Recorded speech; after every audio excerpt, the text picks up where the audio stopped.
Chapter 54. Because it was very close, Xianxia carried the little girl to the temple of the marquis. But after looking at the entrance for a long time, she was not interested at all, so Xianxia could only bring her to the brocade next door. In fact, there was nothing in the brocade that could attract a child's attention, so before the little girl was even halfway through, she was already clamoring to go to the amusement park. Regarding this, Xianxia did not have any objections, so he took her to a taxi and went straight to Happy Valley. Once they entered Happy Valley, when the little girl saw the huge toy castle at the entrance, she immediately became excited. As she was not even 1.2 meters tall, she did not even need to buy a ticket. But the price was she could not play most of the rides. Xianxia only found out after coming here that most of the rides in Happy Valley required children to be at least 1.2 meters tall to play. The roller coaster looked exciting and fun, but it was not a ride that children could play. With no other choice, Xianxia could only hold her and stand by the side watching the others play. It was not that there were no children's rides such as the merry-go-round, small train, sightseeing wheel, crazy bus, and so on were very popular with children. It was just that the little girl wanted to ride the roller coaster, so Xianxia had no choice but to coax and trick her to play all the children's rides. Finally, the little girl put down her pouting little mouth. Xianxia originally thought that the little girl would not like Happy Valley, but when they came to a place called the Magic Castle, the little girl immediately exploded with curiosity. There were countless dynamic and strange magic rides gathered here. Every arrangement was deliberately to cater to the child's whims. The magic theater stood in the middle, shining with a dreamy light. In the theater, cartoon dolls appeared one after another, opening the curtains of the magic ball. Magicians skillfully cast magic, happy wooden horses galloped and chased each other. On the bubble ball battlefield, colorful balls jumped around. There was also a big Mexican straw hat, wildly dancing with magic, releasing brilliant lights. When had the little girl ever seen such a dreamy magic world? So she was immediately addicted. When she really started playing, time passed very quickly. In the blink of an eye, it was 5 o'clock in the afternoon. Xianxia calculated the time and estimated that it would take at least an hour to go back during the rush hour, so he carried the little fellow and prepared to leave. However, she was unwilling no matter what he said. Xianxia persuaded her in every way possible and bought her a big panda plushie. Only then did the little girl reluctantly say goodbye to the magic castle with the plushie in her arms. "Papa, when can I come to the amusement park again?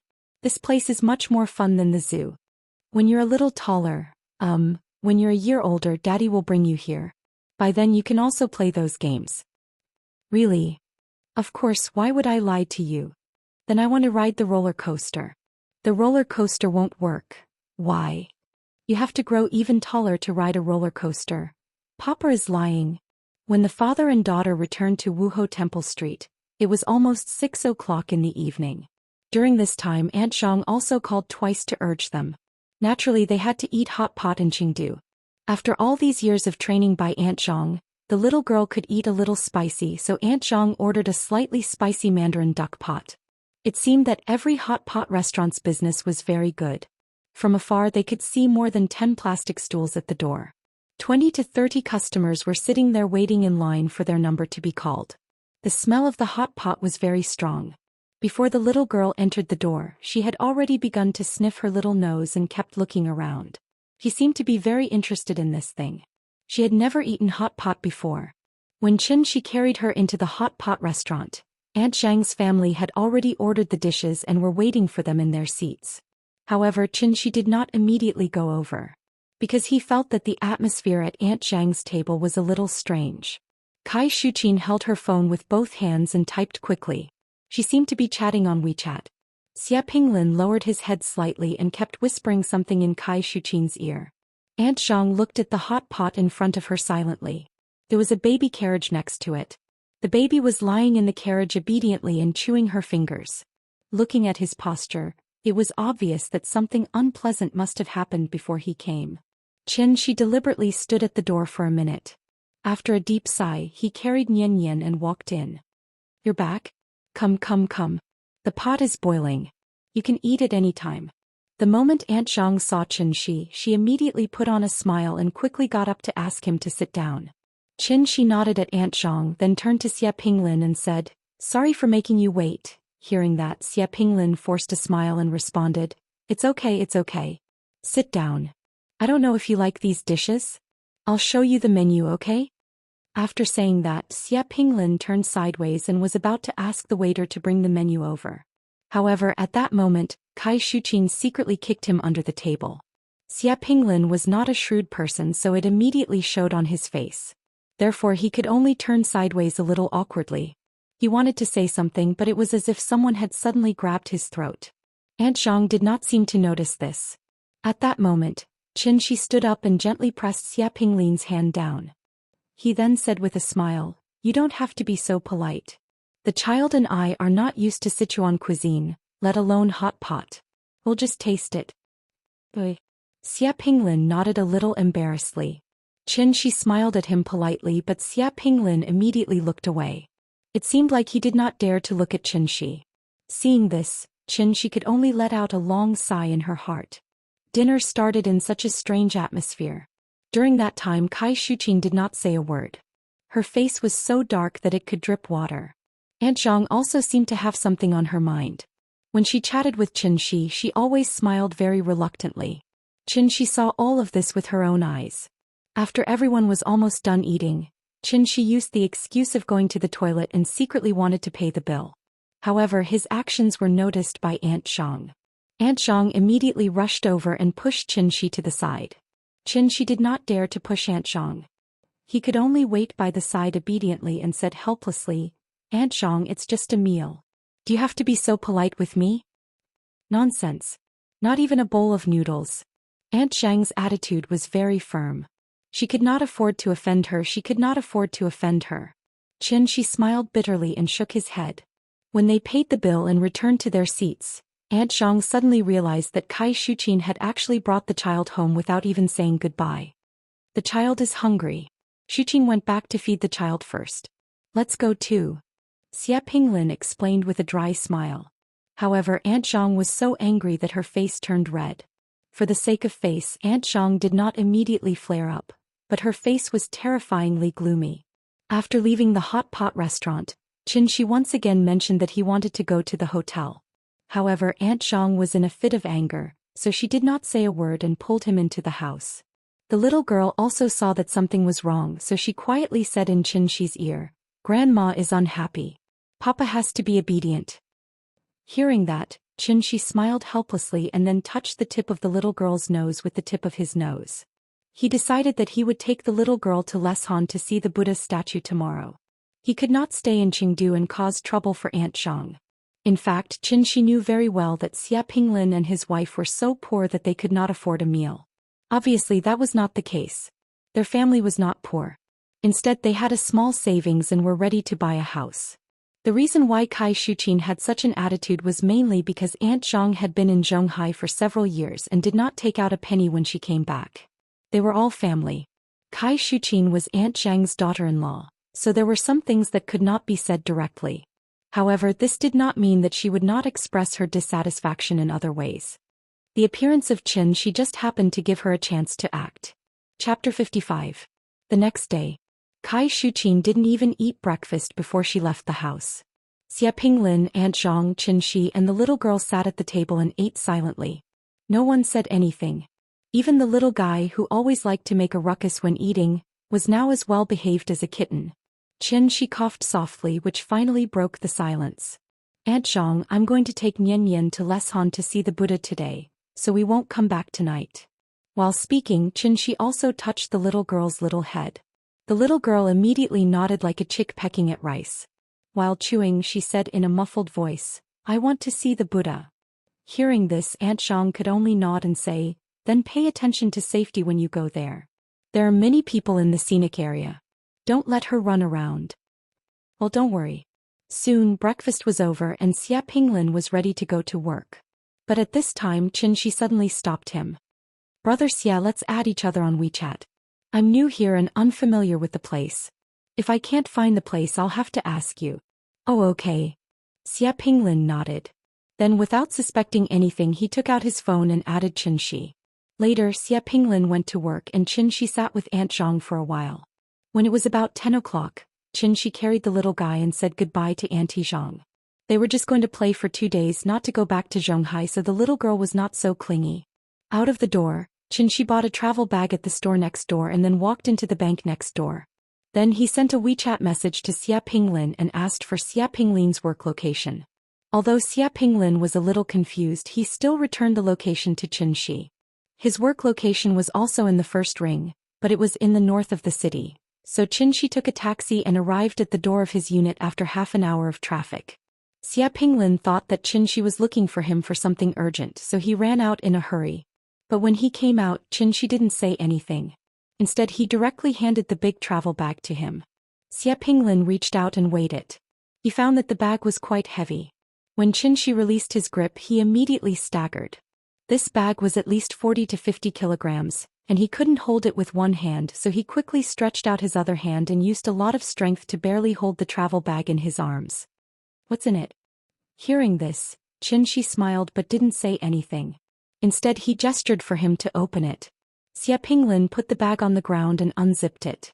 But the moment he pulled it open, his whole body trembled, and then he quickly covered the mouth of the bag. Where did so much money come from? It was bright red and full of cash. Stacks after stacks, 10,000 a stack. The new version of the yuan was 155 millimeters long, 77 millimeters wide and 0.1 millimeters thick. If the banknotes were brand new, then 1 million on the ground would form a cuboid 31 centimeters long, 38.5 centimeters wide and 10 centimeters tall. This volume was almost half the size of a common desktop computer's CPU. Of course, if there were old banknotes, then the actual volume of 1 million would be bigger. There's 1,800,000 in cash here. It's a gift to you. So I suggest that you take a leave of absence and deposit the money into your bank account now. Xia Pinglin was stunned. The expression on his face was very exaggerated. He just opened his mouth and stared at Xianxia blankly. Xianxia reached out and patted him on the shoulder. Xia Pinglin suddenly felt like he had been electrocuted. His body trembled and he quickly said, "No. I can't take your money." As he spoke, he wanted to zip up and return the travel bag to Xianxia. Hearing this, Xianxia smiled like a devil who was leading people to fall into hell. He whispered, "Don't you want to buy a house? Think about your wife. If your wife knew about this, do you think she would divorce you?" Xia Pinglin was stunned again. After hesitating for a moment, he quickly said, "No. Absolutely not. Although our family is poor, we will never take other people's money for no reason." Speaking of this, Xia Pinglin's movements were much firmer. So he zipped up, stood up and looked at Xianxia bravely. At this time, there was no hesitation in his eyes. Instead, there was a trace of inexplicable anger. Maybe he felt that he was insulted by Xianxia's money? Xianxia looked at him a few times. Suddenly he shook his head and smiled. Then he patted the little girl's back and asked, "Nian, uncle doesn't want our money. What should we do?" The little girl had been greeted in advance by Xianxia before she came, so she immediately said in a childish voice, "This is Grandma's money. It's not our money. Grandma doesn't want the money. Papa has no choice, so I can only give it to you." It seemed that Xia Pinglin was stunned by the 1.8 million yuan that suddenly fell from the sky. His whole nerve reaction was much slower. Seeing this, Xianxia could only pat him on the shoulder again and said earnestly, "You are a good son and a good husband. I know some of your family's affairs. Every family has its own difficulties. As long as it's a family matter, there is no absolute right or wrong because you are always a family. But there is something I hope you can tell your wife. I hope she doesn't have any prejudice against Aunt Zhang. She has been away for a few years, but she didn't bring back a penny, mainly because I was not at home these years. Without Aunt Zhang, Nian would not have been able to live peacefully and happily to this day. Aunt Zhang is a good person. She can even take care of Nian, a child who has no blood relationship with her and has no employment relationship with her, let alone her own daughter-in-law and granddaughter. You are Aunt Zhang's son, and I think Aunt Zhang is half a mother to me. So I want to tell you that the money on the ground is not everything. I owe her too much and I will slowly pay it back in the future. You know your mother's character. If I give this money to her directly, she will definitely not accept it. She will even help me save it in case I have no one to rely on in the future. The reason why I spent so much effort to convert all this money into cash is not to show off, but because I hope you can take this money home. In the process of her asking you to deposit the money in the bank and transfer it to me, you can persuade her to accept this money with a clear conscience. You are a man, the head of the family. Do you understand what I mean? As soon as Qianxi's voice fell, Xie Pinglin suddenly squatted on the ground and cried loudly. On one side was his mother and on the other side was his wife who gave birth to his child. No matter how poor her conditions were, she always complained all day, but she never left him. If both of them fell into the water at the same time, who should he save? This was a big problem in the world. When faced with this problem, if he easily made the decision to choose one side and give up the other, then he would be truly childish, hopelessly childish. There was nothing that could not be adjusted between family members. Chapter 56. Xianxia accompanied Xie Pinglin back to the residential area, but they did not enter the house. Xie Pinglin held the travel bag tightly in his arms, turning back to look at Xianxia every 3 steps. After walking less than 10 meters, he finally couldn't help but put down his bag and then bowed deeply to Xianxia. Xianxia could only smile helplessly and said to the little girl, "Goodbye, uncle. We're going to see the Buddha." "Goodbye, uncle." The little girl waved her little hand vigorously. Then Xianxia turned around and walked out with her. He did not dare to see Aunt Zhang now. He could not afford to offend her, but he could hide from her. Thinking of this, Xianxia turned his phone to airplane mode. However, after thinking about it, he turned off the airplane mode and blacklisted Aunt Zhang alone. After this delay, it was already 3 o'clock in the afternoon when Xianxia and the little girl arrived at Leshan by bus. They did not have to climb the mountain to see the Buddha. Therefore, when the little girl heard that they could see the Buddha by boat, she immediately clamored to take the boat. They had been on the plane and now they were finally going to take the boat. There were many tourists here. Because the place was relatively small, it was crowded and lively. It would take about 20 minutes to visit the Buddha by boat, and they would stop in front of the Buddha for 5 minutes. The Leshan Buddha was tall. It was 71 meters tall, the largest stone Buddha statue in the world. The Buddha statue was chiseled from the cliff of Luan Peak of Lingyun Mountain. It was a sitting Maitreya Buddha with a cassock hanging under the double collar, hands on knees and feet on lotus flowers. The Buddha statue was 98 meters tall with a head height of 10 meters and eye width of 3 meters, a nose length of 6 meters, a mouth width of 3 meters, ears length of 7 meters, neck height of 3 meters, shoulder width of 28 meters, body width of 3 meters, middle finger length of 3 meters and feet length of 9 meters. There were 1,021 spiral buns on the head, each the size of a round table. 2 people could stand on each ear and each foot could accommodate more than 100 people. Speaking of the Buddha, there was a legend that had to be mentioned. Legend has it that in the early years of the Tang dynasty, there was a Lingyun temple on Lingyun Mountain. There was an old monk in the Lingyun temple whose Buddhist name was Hai Tong. At the foot of Lingyun Mountain was the confluence of Min River, Qingyi River and Dada River. Here the water was turbulent and the waves were turbulent. They often swallowed the boats and harmed the people. Monk Hai Tong saw that Sanjiang's water was so rampant, he guessed that there must be water monsters causing trouble in the water. In order to quell the flood and prevent the passing ships from being harmed, Monk Hai Tong mobilized the local people to gather manpower and material resources to start building such a large Zhenjiang Buddha. Such a huge Buddha statue naturally couldn't be built in a short period of time.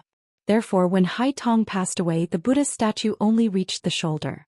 Later, after the joint efforts of 3 generations of craftsmen, it took a total of 90 years before the Buddha statue was finally completed. Xianxia sat on the boat with the little fellow in his arms. He felt that this place where the 3 rivers converged was a bit interesting. Obtaining water was the best, hiding wind was the second best. Using water to prove the dragon, using water as the boundary. The mountains followed the rivers and the mountains resided in the water boundary. The water flows with the mountain and the mountain is waterproof. When one enters a game, one must first look at the water before seeing the mountain. There must be a mountain between the 2 waters. When the water meets, the dragon stops. When the water meets, the dragon stops. When the water flies away, the qi disperses. When the water melts, the internal qi gathers. What a great place where the 3 rivers converged. What a great Zhenjiang Buddha. This monk Hai Tong really did have some skills. However, when Xianxia saw that the plank road next to the Buddha statue was full of tourists, he couldn't help but sigh. In fact, it was true. The Buddha statue had been sitting here for more than 1,000 years. During this period, it had experienced many storms and witnessed many changes of dynasties. Even if there were mysteries in it, they would have been destroyed completely in the long river of history. What a pity. Xianxia was sighing with emotion about the ruthlessness of time, but the little fellow didn't care so much. The closer the boat was to the Buddha statue, the more excited she became. The Buddha statue in front of them was getting bigger and bigger. The little fellow raised her small head and kept patting Xianxia's shoulder, indicating that he should look quickly. Papa, look. The little fellow wanted to describe the Buddha statue, but after holding it in for a long time, she still couldn't think of a suitable description. So she could only sit in Xianxia's arms excitedly and move around, constantly shouting, "The Buddha statue is so big, so big." She had no choice. Her vocabulary was too small, and the Buddha statue obviously couldn't be described as beautiful. So except for big, the little fellow really couldn't think of any words to describe it. As a scenic spot, if they didn't climb the mountain, the Buddha statue would be finished in a while. So when Xianxia got off the boat with the little fellow, he found that it was still very early. After checking with his mobile phone, he realized that in the hearts of the people of Sichuan, the snacks in Leshan were the real attraction. Traveling, it was always necessary to try the famous local snacks. Speaking of snacks, the first thing to mention was the tofu pudding. The tofu pudding here had little to do with sweetness and saltiness. It was more spicy. So when a bowl of Leshan tofu pudding was served, it was not black or white but red. Since the little fellow ate the hot pot, it seemed that her ability to eat spicy food had been completely developed. After a bowl of tofu pudding, she didn't even burp. Holding the small plastic bowl, she shouted at the auntie who sold the tofu pudding for another bowl. Seeing her cute appearance, the auntie immediately said to Xianxia happily, "You are such a good girl. You are blessed." Before Xianxia could reply, the little fellow smiled sweetly and said, "Thank you, auntie." Looking at her, she was not shy at all, which made the auntie laugh loudly. Even the money for the second bowl of tofu pudding was waived. Well, he wanted to take her to steamed beef and spicy hot pot, but she was full only from the tofu pudding. The little fellow was easy to feed, and Xianxia was not interested in food, so he took her directly to Mount Immerse. There was an old saying, the clouds were green and the silhouette was beautiful. It was like a moth's eyebrows, thin and long, beautiful and gorgeous, so it was named Mount Immerse. Xianxia used to be a hardcore fan of Mr. Jin Yong, so he had been looking forward to Mount Immerse for a long time. From the Buddha to Mount Immerse, it was only a distance of more than 40 kilometers. After arriving at Mount Immerse, Xianxia checked the guide and found that it would take at least 11 hours to walk around Mount Immerse, and the most beautiful scenery of Mount Immerse was in Jinding. Sunrise, sea of clouds, Buddha's light and holy lamps. Unfortunately, the mountain was too big, so if he wanted to see the sunrise, he had to live on the mountain. There were many tourists here, so Xianxia naturally couldn't run as fast as he could, so he had to check all the hotels in Jinding, only to find that the rooms were already full. He had no choice but to look at the hotels at the foot of the mountain again, and prepared to take the little fellow up the mountain tomorrow. Since he said that he would take the little fellow to be extravagant, Xianxia naturally would not be soft-hearted, so he quickly chose a luxurious hot spring villa that cost more than 5,000 yuan a night. In the villa area of the 5-star hotel, there was a detached small courtyard of more than 200 square meters. Walking into the courtyard, one could see the artificial hot spring in the courtyard. Although it was an artificial hot spring, it was exquisite and elegant. It looked antique and charming, which made Xianxia very satisfied. As soon as the little fellow stepped into the courtyard, she was immediately attracted by the hot spring. "Papa, I want to soak in the hot spring. Soak in the hot spring." She excitedly dragged Xianxia to the hot spring, and couldn't wait to jump in immediately. "Good girl, go into the room and change your swimsuit first and then you can go into the water, okay?" Xianxia pulled her and didn't let her run around. But the little fellow didn't listen. She dragged Xianxia's hand and fell down at a 45-degree angle, as if she wanted to drag Xianxia forward with her weight. "Good girl, don't make trouble. The hot spring water hasn't been heated yet. Change your clothes first." Seeing this, Xianxia had to pick up the little fellow and tickle her twice, which made her giggle. Finally, she stopped complaining about soaking in the hot spring. The night was beautiful and the small courtyard was melodious. Although it was not the Mid-Autumn festival yet, a cold full moon had been hanging in the sky, sprinkling a silver light on the ground. The father and daughter changed into swimsuits. The little fellow was wearing a pink one-piece swimsuit, and she was wearing a small bath cap on her head which looked very cute. She stretched out her feet to feel the water temperature and found that the temperature was a little high, so she could only slowly put her feet in the water, then her legs and waist. After getting used to it, the little fellow completely put herself in the hot spring with white steam rising. Only her small head was exposed and her smiling face was blooming like a flower. She soaked for a while and seemed to get used to the temperature of the water, but suddenly stood up from the water. When Xianxia was wondering what she wanted to do, he saw that she began to scoop water with both hands and splashed it on herself again and again. Seeing this, Xianxia naturally did not want to be outdone and immediately scooped water to fight back. The father and daughter had a water fight in the hot spring. In the quiet courtyard like a paradise, the little fellow's giggles suddenly sounded. Xianxia was busy playing with the little fellow, so he didn't notice that his mobile phone in the bedroom suddenly vibrated. It was a WeChat message from Aunt Zhang. There were only 3 words. Chapter 57. It was nighttime. Soaking in the hot spring was very physically exhausting. The little girl was still young and she was restless when soaking in the hot spring. She was constantly active, so her physical energy consumption was huge. In less than 10 minutes, the little girl was already exhausted. Her whole face was red like a ripe apple. "It's so comfortable." The little girl let out a kind of silly moan. She folded the towel several times and put it under her head. Then she leaned her head against the edge of the pool and just lay in the water. Xianxia was speechless when she saw such a careless action. He waited for a while but found that the little girl had fallen asleep just like that. Children should not soak in the hot spring for too long, because children's skin was more delicate and their ability to regulate their body temperature was weaker. The temperature of the hot spring was generally higher, so it would cause the blood vessels in the human body to expand, allowing more blood to flow to the body and gradually reduce the blood flow to the brain, slowly causing the brain to have insufficient blood supply. This would undoubtedly cause a certain amount of damage to the child's brain cell development, so it was best for children to not soak in the hot spring for more than 15 minutes. The little girl was sleeping very soundly. Xianxia carried her into the bedroom, then wiped her body and changed her clothes. Even such a big movement was not able to wake her up. One could imagine how tired the little fellow was. After covering the little girl with a quilt, Xianxia lay next to her. After all, this was the best room in a 5-star hotel, so even Xianxia could feel very comfortable. Mount Immerse was a 5A scenic spot with little industrial pollution.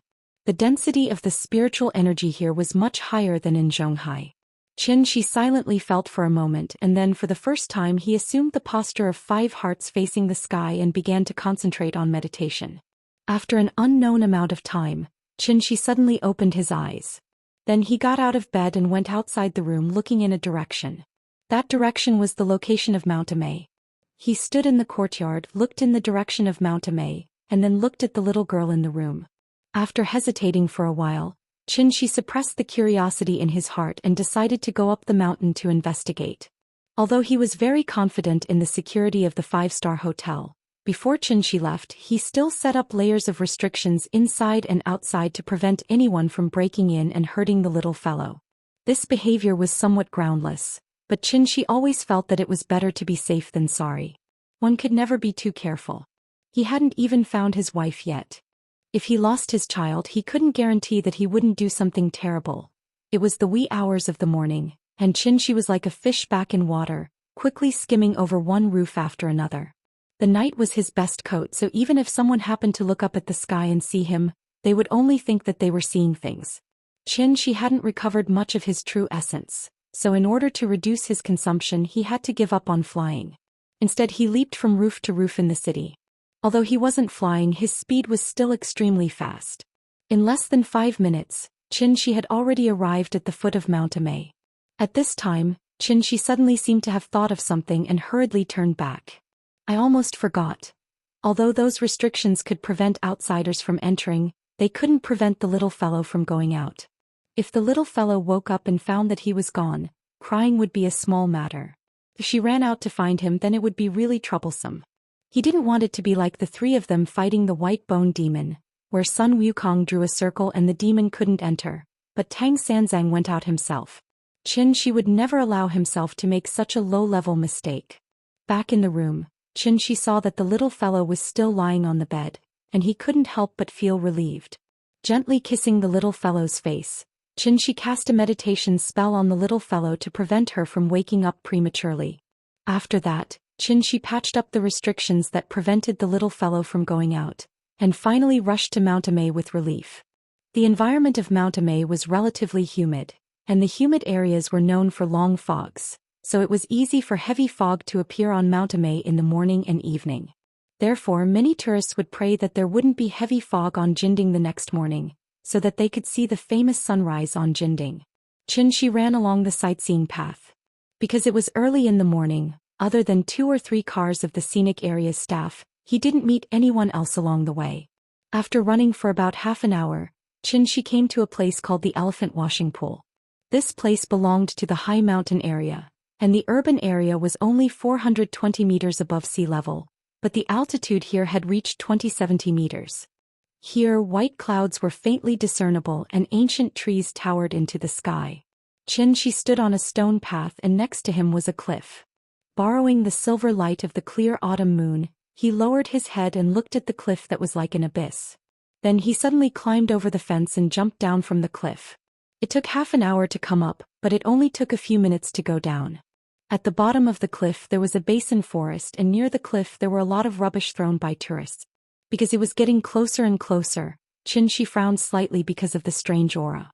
He really didn't expect that in an environment like Earth, where the spiritual energy was sparse, monsters could be born. What was a monster? Monsters were things that covered the essence of qi. Qi was chaotic in the middle and things changed outside. The form, spirit, qi and quality were used on the outside and the inside. It was based on the 5 elements and connected to the 5 things. Although the rise and fall of information and change everything, it could be discussed in terms of the phenomenon of reconciliation and blame. It could be roughly understood that monsters that looked like animals, plants or some other things, but had wisdom and emotions like humans were all called monsters. As an immortal cultivator, Xianxia had a deeper understanding of this. Everything had a spirit, and animals and plants were no exception. Although they were full of bestiality and had extremely low intelligence, there were still some strange creatures among them. These strange creatures might be born with it or they might have a fortuitous encounter. In short, they learned to refine the spiritual energy of heaven and earth like humans, thus making them stand out from the rest. Just like immortal cultivators, they had unimaginable power. This was a monster. Monsters and immortal cultivators were the same, they also had different realms. Gathering spirit and awakening intelligence were equivalent to immortal cultivators' qi refining stage and foundation establishment stage. And the reason why Xianxia was attracted to this place was because there was a monster in the awakening intelligence stage here. On a planet like Earth that lacked spiritual energy, there was actually a monster whose cultivation was equivalent to the foundation establishment stage. This was obviously enough to arouse Xianxia's curiosity. As he got closer and closer to the monster's aura that ordinary people couldn't detect became stronger and stronger. After passing through a forest, Xianxia finally saw the monster's body on a huge rock that was comparable to a public bus. It stood on the huge rock, its head was raised high as if it was looking up at the full moon in the sky. The cold moonlight shone on the bottom of the valley, and the monster's shadow was elongated. Explanation: I found that many readers of QQ Browser and QQ Reading are urging me to update. Thank you for your support. This is my new book and it only has 130,000 words. It was first published on Qidian and my new book period is not over yet. There will be continuous recommendations for new books. If my word count is too high, it will be published in a short period of time. Then I won't have any follow-up recommendations and the results will be fixed as before. So, don't compare me to the authors of QQ Reading because the types of books are different, so the first website is also different. I have just been published on 6th frequency, and there are still 3rd River and 1 or 2 small recommendations. I will only be published after the first page is strongly recommended. This process will probably last for another month. So I'll have to trouble you to rest first. It's useless to urge me because Qidian's books are arranged this way. Chapter 58. Mount Immerse was the prettiest mountain in the world.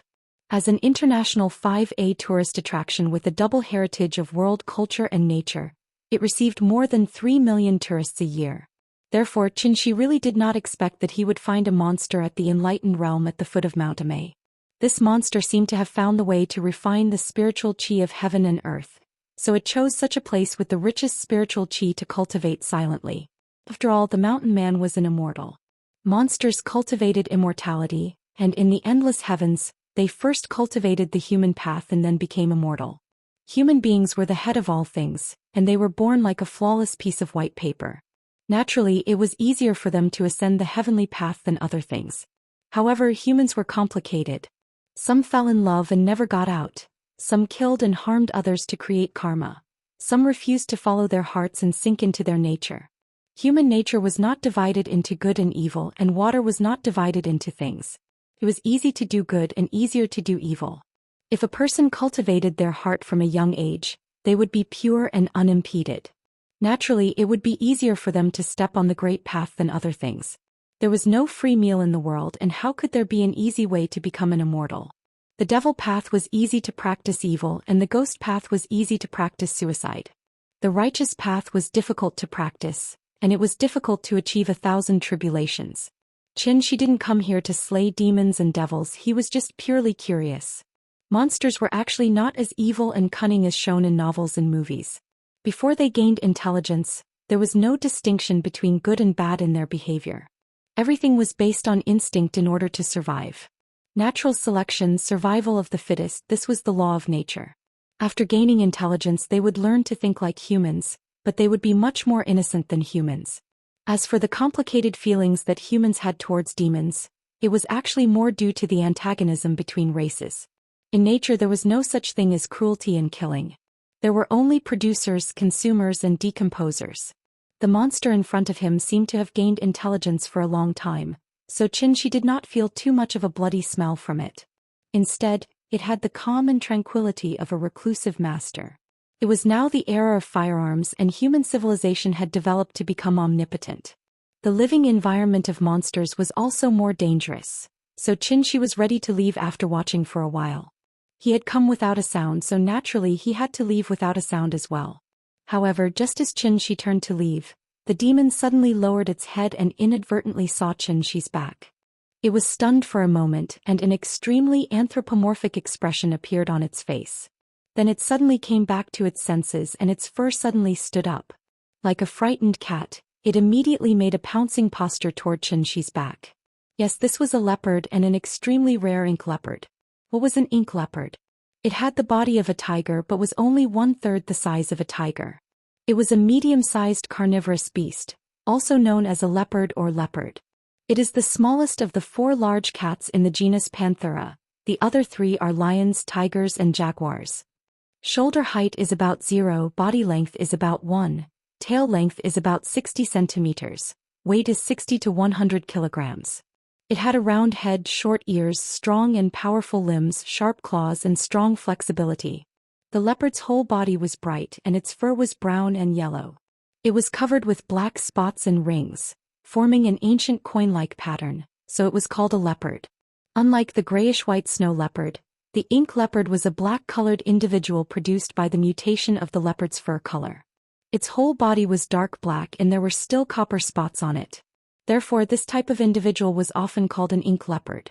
The leopard's physical strength was very strong, and its vision and smell were very sensitive. It was alert and it could swim and climb trees.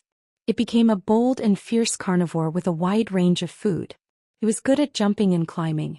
It usually lived alone and came out at night, early in the morning or in the evening. It often wandered back and forth in the forest. Its nature was fierce, but it usually did not hurt people. Leopards were different from lions and tigers. Their biggest difference, other than their size, was their roar. The roar of lions and tigers was really roar, but the roar of leopards was meow. There were 2 major types of cats, called mimi cats and roaring cats in foreign countries. Tigers and lions could roar and were called roaring cats.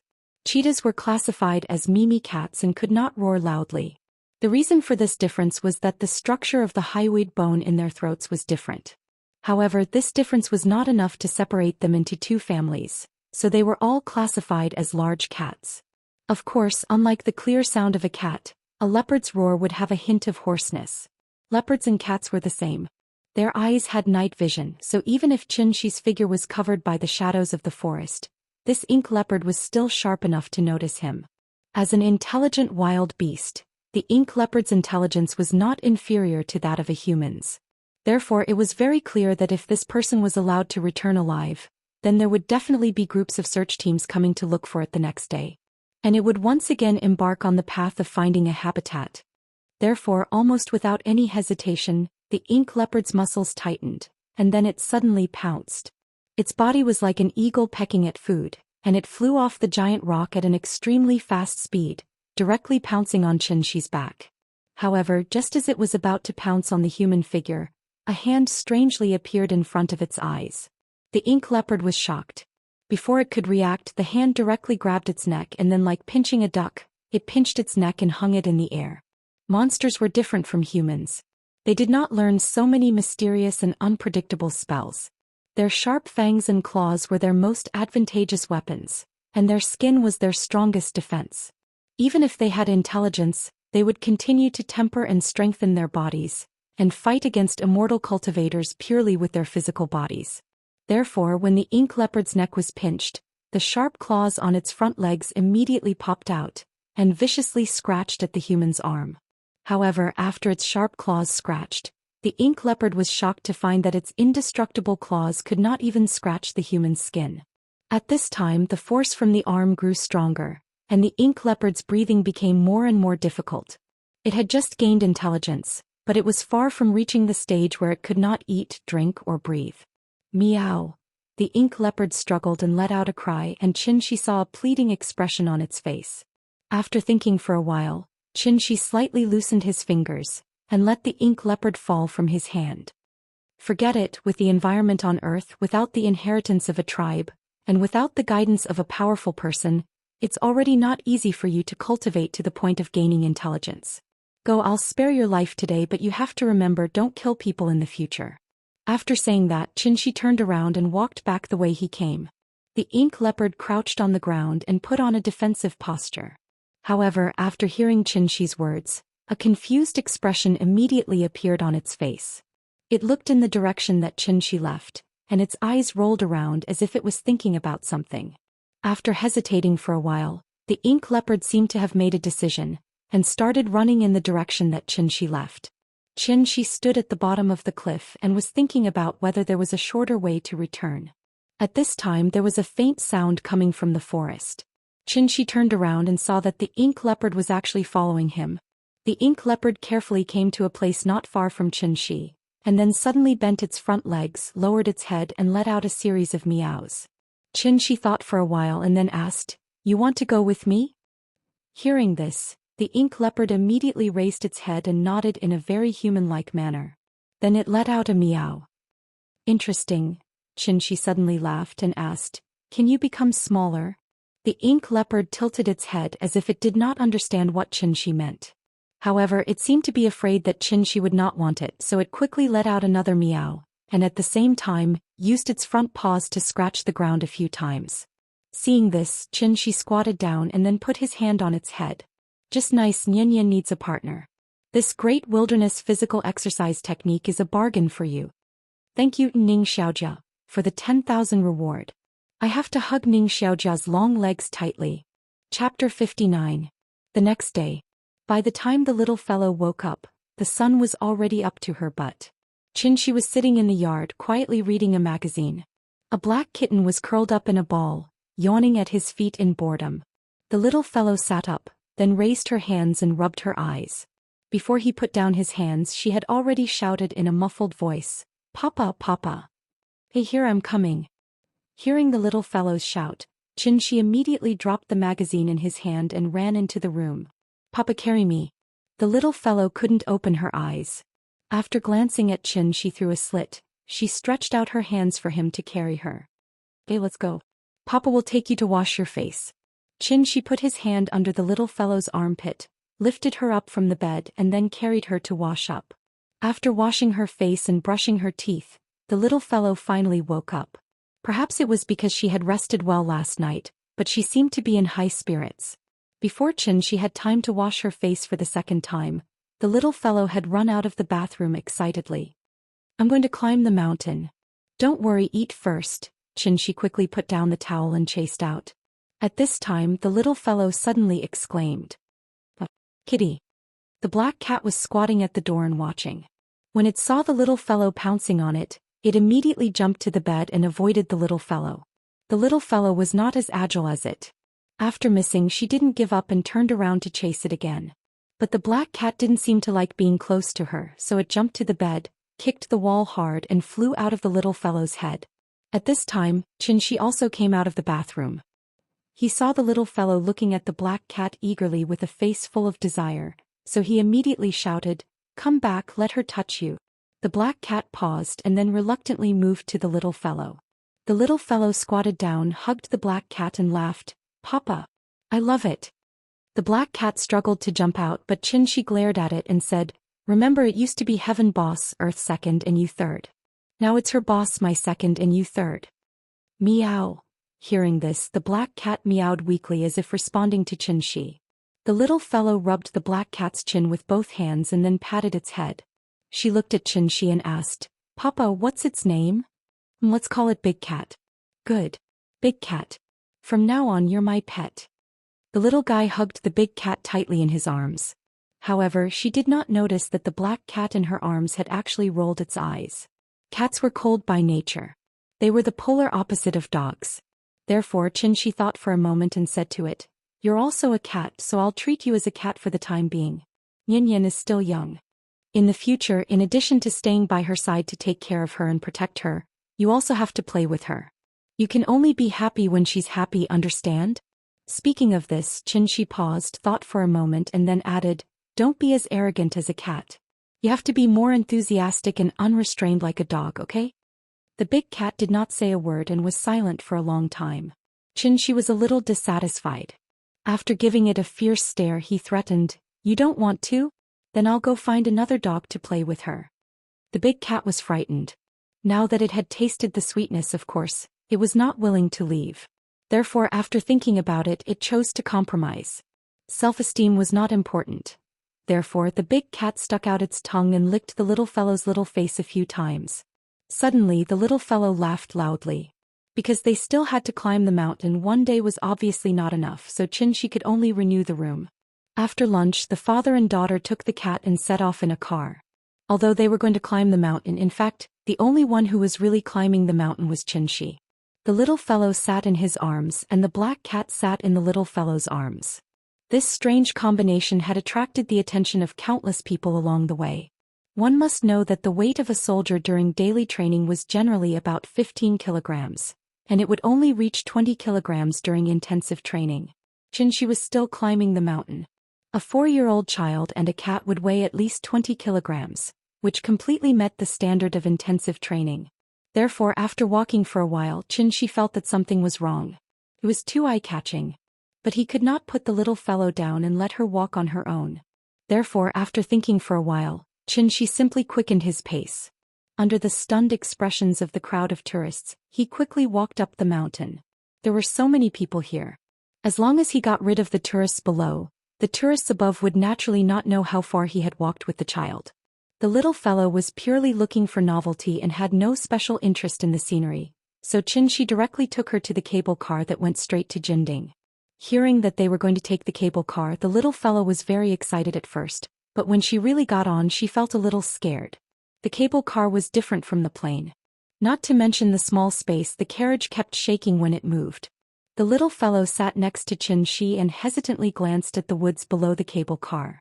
She was immediately scared and got into Xianxia's arms, then whispered, "Papa, how long do we have to sit?" "I don't want to sit." Xianxia did not expect this. He had always thought that the little fellow was not afraid of heights, so he quickly held the little fellow tightly in his arms and softly comforted her. "Good girl, don't be afraid. If you are so afraid of heights, then Papa can't take you to play in the sky in the future." Hearing this, the little fellow immediately shook her head and said loudly, "I'm not afraid.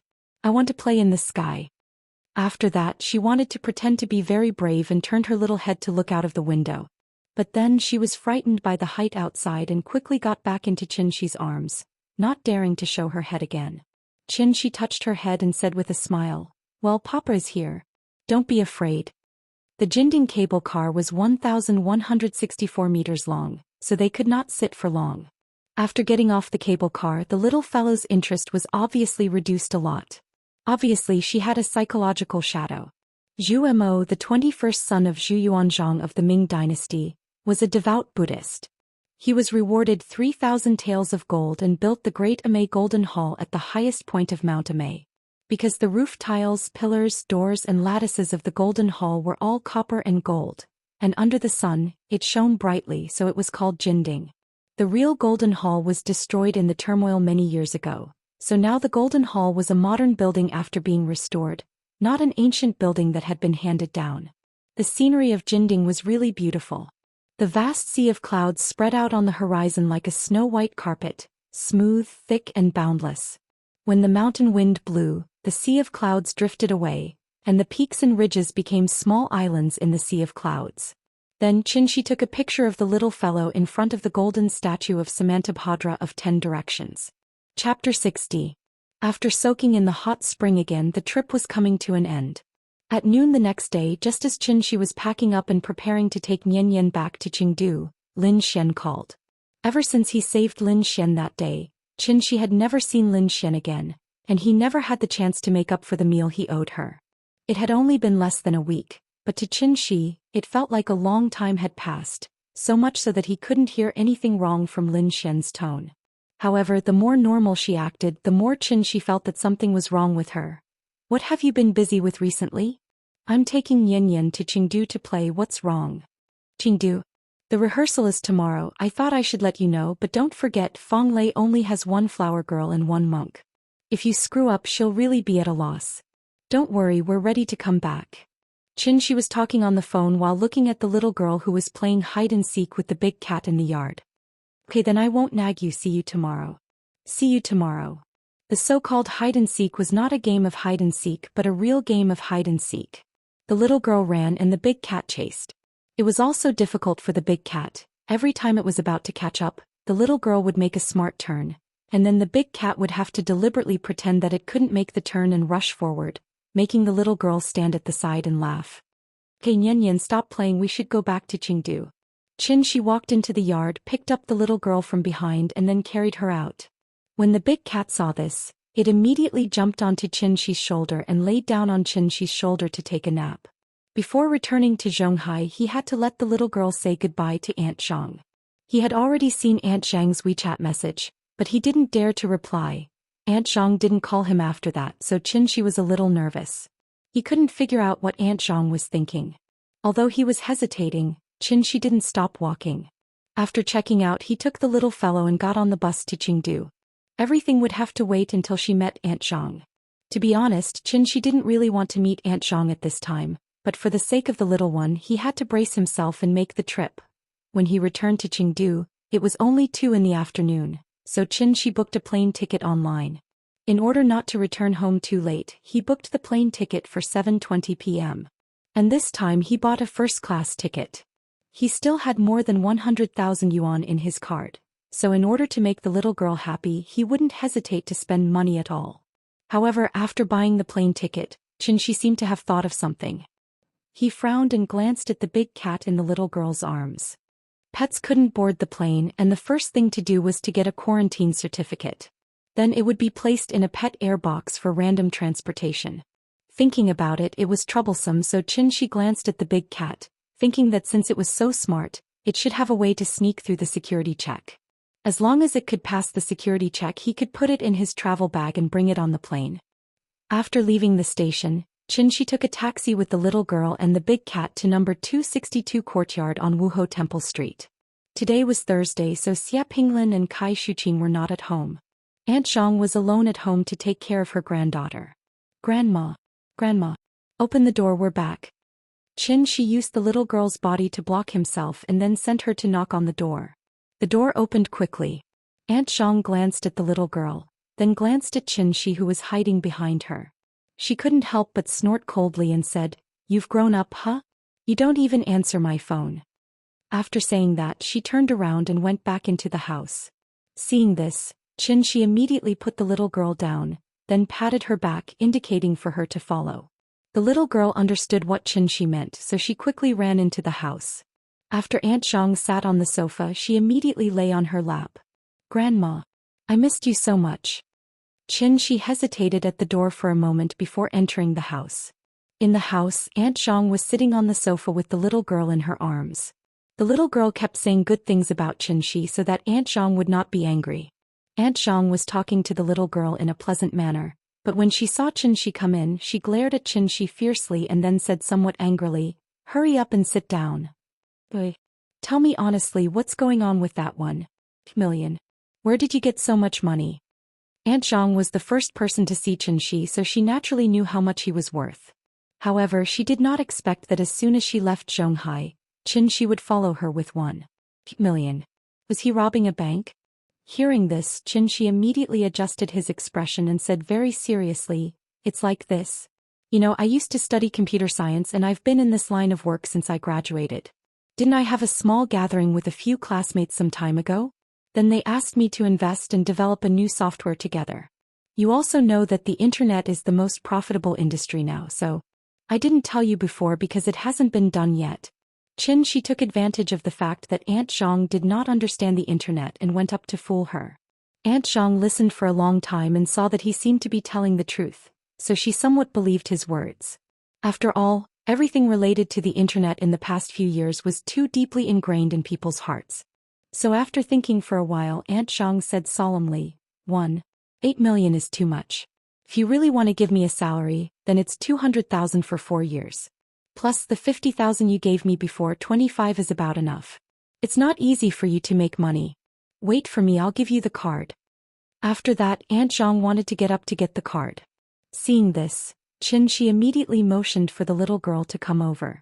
When Yan Yan crawled over, he picked up the little girl, then stood up and ran out of the house. As he ran, he said, "If you don't accept this money, then don't blame us for not coming back in the future." After he said that, the little girl immediately echoed, "Yes. I'm not coming back. I'm not coming back either." Aunt Zhang stood in the living room and saw that the two of them were so determined.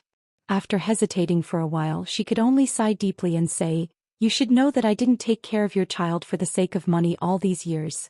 "I know." Xianxia quickly interrupted Aunt Zhang and said hurriedly, "Since it's not a matter of money, then all the more you should accept it because it's not a salary, it's a filial piety of mine. 8 million isn't a lot. To tell you the truth, I earned a total of 5 million this time and now I have more than 3 million left." Hearing this, Aunt Zhang looked at Xianxia with a complicated expression. After a while, she sighed deeply and sat back down on the sofa. Parting is always in September. Memories are the sorrow of missing the green weeping willows in late autumn kissing my forehead in that rainy little town. I've never forgotten you, Chengdu Airport. Xianxia sat in the first-class VIP lounge with the little girl in his arms. Big Cat had run out to observe the terrain. "Papa, why doesn't Grandma want money?" "His grandma is a good person." Chapter 61. Hi. After getting off the plane, Xianxia quickly walked out of the station with the little girl in his arms. The big cat was probably feeling a little uncomfortable because it kept struggling in the bag. Thinking about it, it would take at least 3 to 4 hours to fly from Rong City to Zhonghai. It had been locked in the bag the entire time and even breathing was a little difficult. If Xianxia hadn't released a trace of Zhen Yuan for it to refine, this guy would have already started to rebel because of the suffocation. So when they reached the exit, Xianxia quickly let it out. As soon as the zipper was pulled open, the big cat eagerly got out of the bag. Then it jumped to the ground and immediately shook its body like a dog. "Big Cat, thank you for your hard work." The little girl held the big cat in her arms, and the big cat looked around curiously. At this time, a familiar voice suddenly sounded. "Mr. Qin, you're back?" Xianxia looked in the direction of the voice and saw Ning Zhonghua suddenly coming out of the car next to him. He couldn't help but ask with some doubts, "Mr. Ning, what a coincidence." Hearing this, Ning Zhonghua smiled and said, "It's not a coincidence, I'm here to welcome you back." "Welcome me back? How do you know which flight I'm on?" "I have a friend who is an old leader of the airline company. The day you left, I had already said hello to him and asked him to inform me of your return. As soon as you got on the plane, I received the news and set off." Hearing this, Xianxia had to say helplessly, "Mr. Ning, we are old acquaintances. You don't have to be so polite." No, you are my savior and now you are old Zhang's savior. If you have any needs, of course I should be at your service." "What kind of need is taking a taxi?" Xianxia was a little speechless. But since Ning Zhonghua was here, of course he couldn't refuse his kindness. So he got into Ning Zhonghua's car at his invitation. In fact, how could Xianxia not know what Ning Zhonghua was thinking? However, this wasn't a bad thing for Xianxia, so he naturally wouldn't reject people from thousands of miles away. After getting in the car, Xianxia asked about Zhang Jiao's recent situation. Ning Zhonghua immediately explained, "Thanks to you, old Zhang has recovered. However, maybe he still can't accept this fact in his heart, so he has been locking himself up at home. I went to visit him a few times, but I was refused at the door. Now I can only pray that he can walk out of the shadow soon." At this point, Ning Zhonghua couldn't help but let out a long sigh. He lamented, "I didn't expect that his illness was actually caused by Zhun. I don't know where that brat learned this crooked method. He actually used it on his own father. He's really a villain. It's really scary. How is Zhang Zion now? Old Zhang and him are father and son after all." Naturally, he couldn't take his life, so in the end he gave him a sum of money and sent him abroad, never to let him come back. Unfortunate family. Hearing this, Xianxia was also quite emotional. Then he looked down at the little guy in his arms, and his understanding of education was much deeper in his heart. The car soon arrived at Kangju district.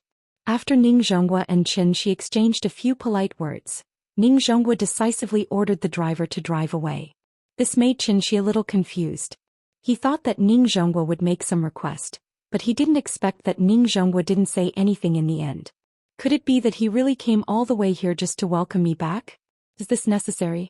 Xianxia thought as he walked into the district with the little guy in his arms. When they returned home, Xianxia put the little guy on the ground and prepared to change his shoes. At this time, the little guy raised the big cat in front of her and said to it solemnly, "Big cat, look, we are home. This will be your home in the future." After that, she ran into the living room with the big cat in her arms, and then directly turned on the TV to look for cartoons. "Big cat, I'll treat you to cartoons. Meow." The next day, because there was a rehearsal in the afternoon and the wedding tomorrow, Xianxia extended the little guy's vacation to the day after tomorrow. After breakfast, Xianxia was still washing the dishes. The little guy ran over with the big cat in her arms and then said happily, "Papa, I want to take the big cat out to play."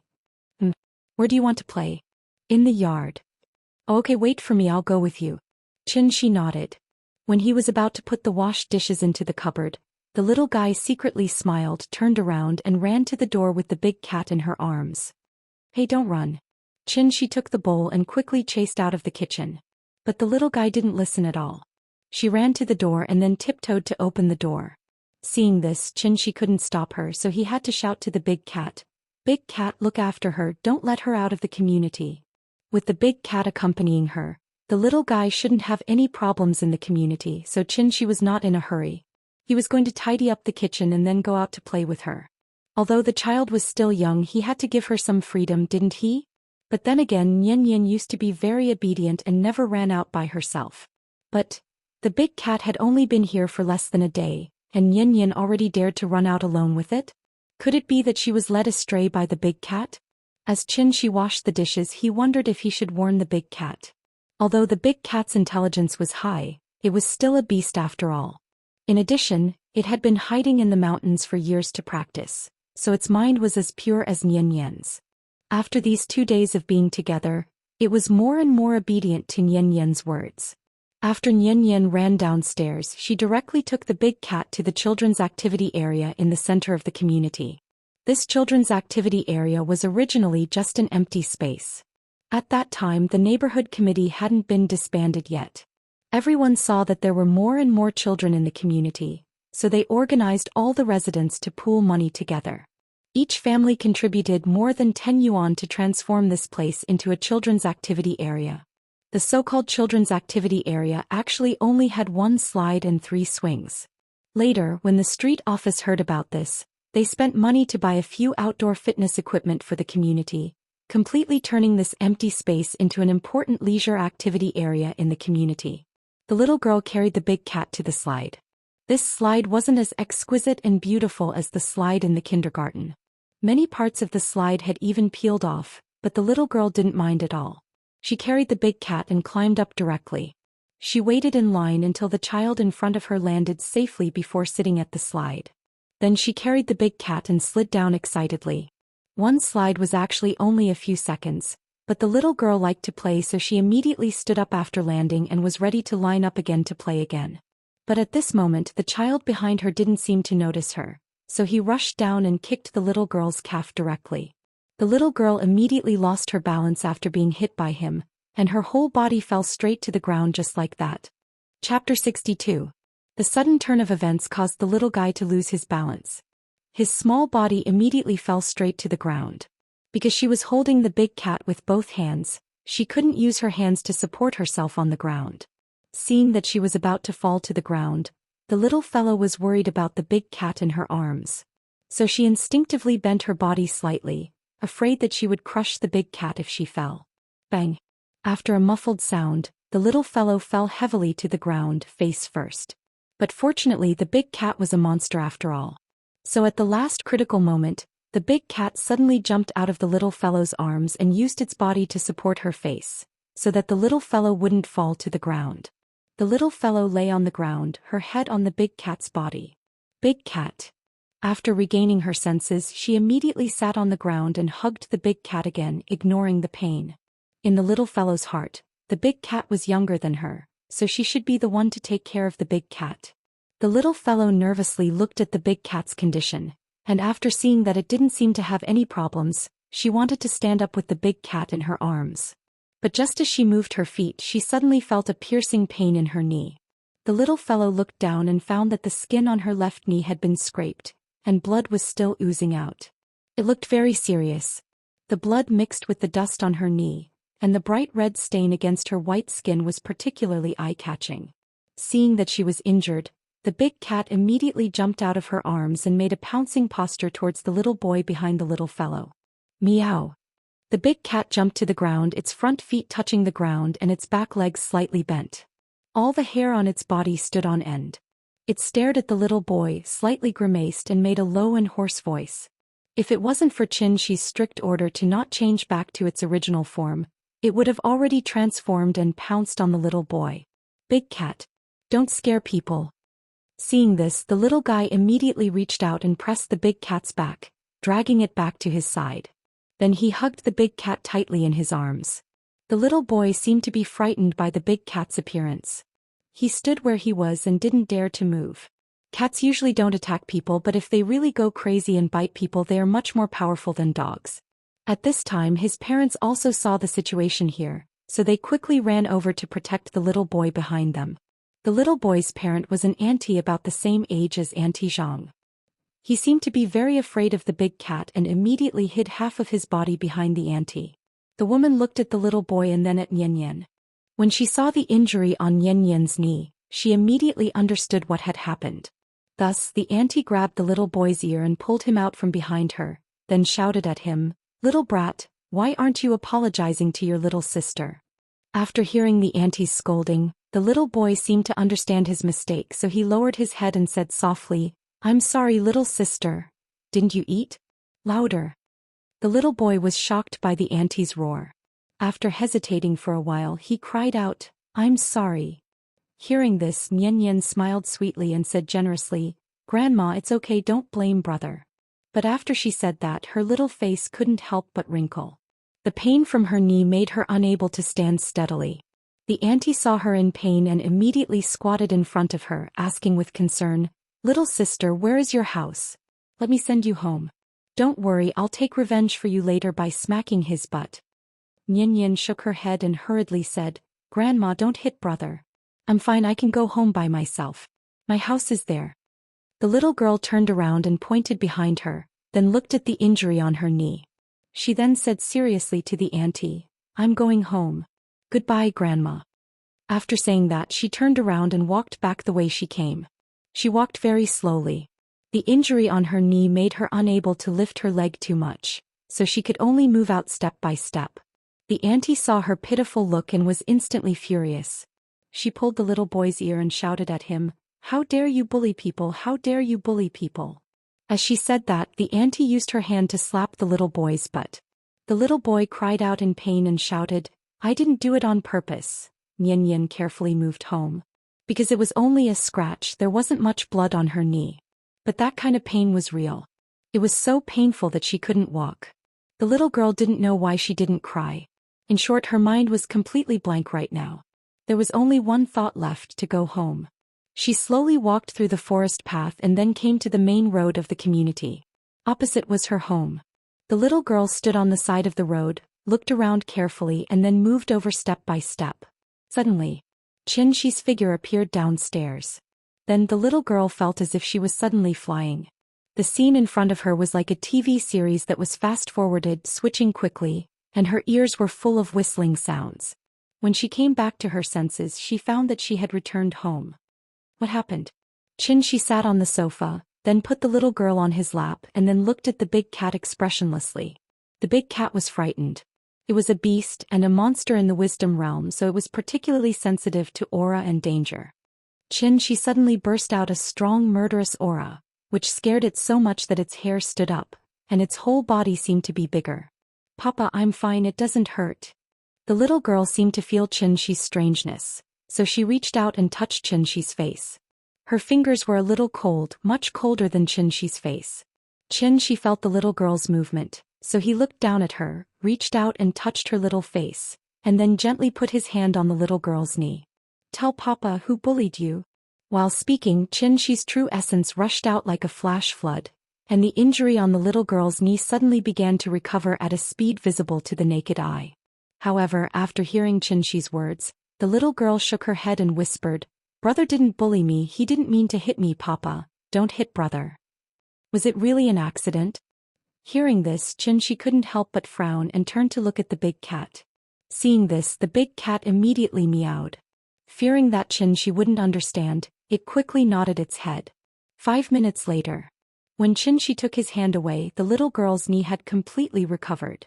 Her calf was as smooth as white jade, as if it had never been injured. The little girl scratched her knee doubtfully, but found that it was as if she had never been injured. Except for the itch in her knee, she didn't feel any pain. She was still young, so she didn't know that what happened in front of her could even be called a miracle. But she knew that it was Papa who cured her. So the little girl immediately laughed and kissed Xianxia on the face. "Papa is so amazing. I don't hurt anymore." Asterisk asterisk asterisk asterisk asterisk asterisk asterisk asterisk asterisk asterisk. Chapter 63. In the wedding rehearsal, the main characters were, of course, the bride and groom. Therefore, as a flower girl, the little fellow could not have too many scenes. She only needed to take a flower basket full of petals, appear before the bride and sprinkle flowers along the carpet.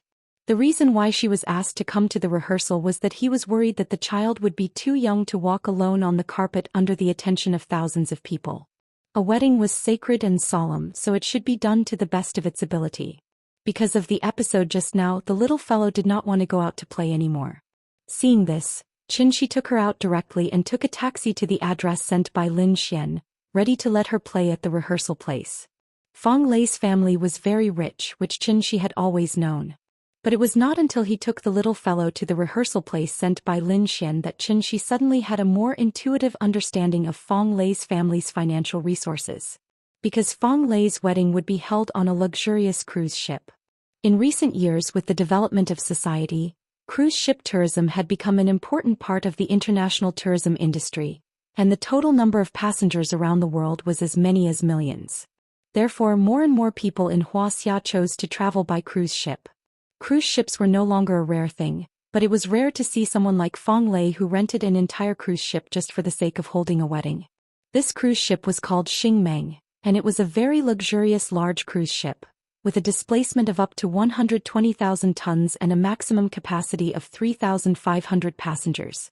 Xingmeng had only been out of the factory for a short time, so compared with some cruise ships around the dock that had been in service for more than 10 or 20 years, it was particularly eye-catching and even exuded a fascinating sense of science fiction. "Papa, this ship is so big, even bigger than the Buddha." Xianxia stood on the dock with the little fellow in his arms. The little fellow looked up at the giant cruise ship in front of her, and could not help but open her mouth slightly and let out such a sigh. Hearing this, Xianxia rubbed her little head and said, "The ship is one by one, not one by one, remember?" "Oh, I remember." The little girl nodded blankly, then pointed at the cruise ship and shouted, "Papa, I want to go up and play. I want to take a big ship." "Don't worry, we can only go up when big sister comes to pick us up." So Xianxia hid in the shadow of the cruise ship with the little girl in his arms. While telling her a story, he quietly waited for Lin Xian to arrive. It was now afternoon, and the salty sea breeze wrapped around the warm sunlight, making everything around them seem so peaceful. On the pier, the sound of crashing waves could be heard again and again. It was like pleasant music making people feel comfortable.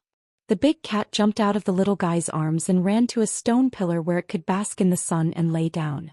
Looking at its lazy expression, it looked more and more like a real cat. After a while, Lin Xian appeared at the stairs of the cruise ship with a phone in her hand. She looked down, then waved to Xianxia and his daughter and shouted, "Xianxia, come here." After the previous few contacts, the little fellow had completely forgotten the unpleasant incident when she first met Lin Xian. So when Xianxia came to Lin Xian with her in his arms, the little fellow took the initiative to call out to Lin Xian sweetly, "Big sister. Yin Yin is so good. Come and let big sister hug you, okay?" "Okay." The little fellow reached out and then moved from Xianxia's arms to Lin Xian's. At this time, the big cat who was squatting on the stone pillar also saw the situation here, so it quickly jumped down from the stone pillar, turned into a black shadow, and jumped on Xianxia's shoulder in an instant. "Oh, you have a pet?" Lin Xian glanced at the big cat that suddenly appeared, and was immediately attracted by its obedience, so she reached out and touched the big cat's head. The big cat narrowed its eyes slightly, and after Lin Xian took her hand away, it softly meowed, as if it was greeting Lin Xian. "Didn't they say that children can't have pets at home?" "There seems to be such a saying, but the big cat is different from other pets. It likes to be clean," Xianxia explained with a smile. Lin Xian didn't understand this, so she didn't ask any more. Star Dream was very big and Fong Lei's wedding would be held on the top deck, so Lin Xian took Xianxia straight to the top deck.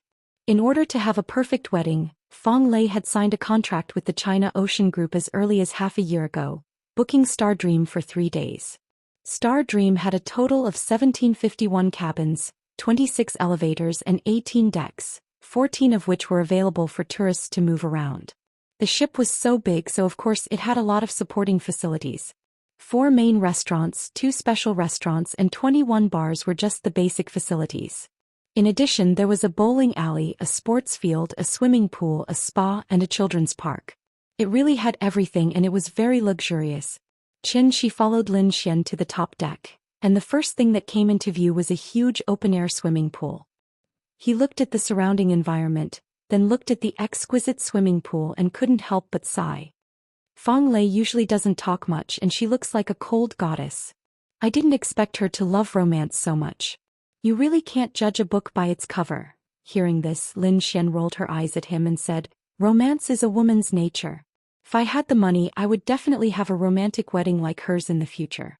That way I wouldn't have lived in vain. Well, maybe it's really because poverty has limited my imagination, so before I came here, I didn't think that a wedding could be held on a cruise ship."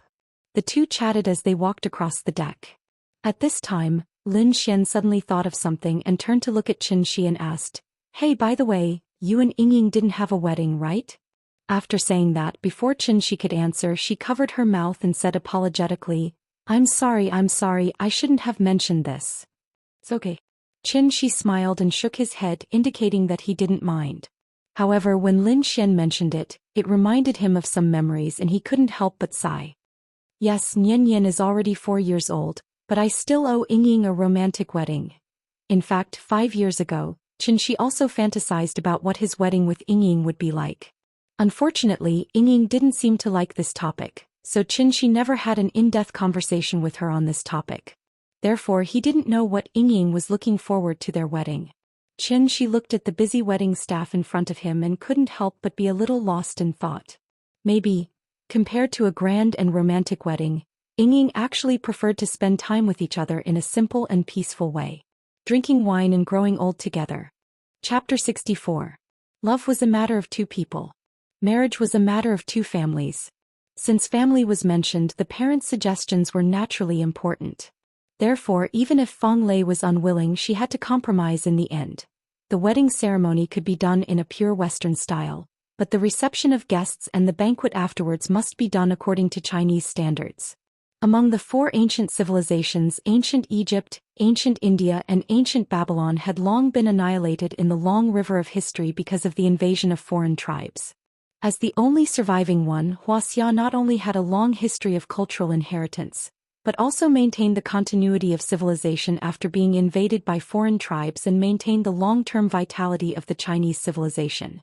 The reason was that Wuxia people had an indelible national spirit in their bones. Over the years, with the continuous infiltration of Western culture, more and more young people began to like the Western festival, but did not care about traditional festivals such as Tomb Sweeping Day and Mid-Autumn Festival. There were two sides to everything in the world. It was not necessarily wrong, and it was not unilateral to blame others for worshipping foreign things. Thanks to Fong Lei, Xianxia and the little fellow also enjoyed the luxury suite on the cruise ship.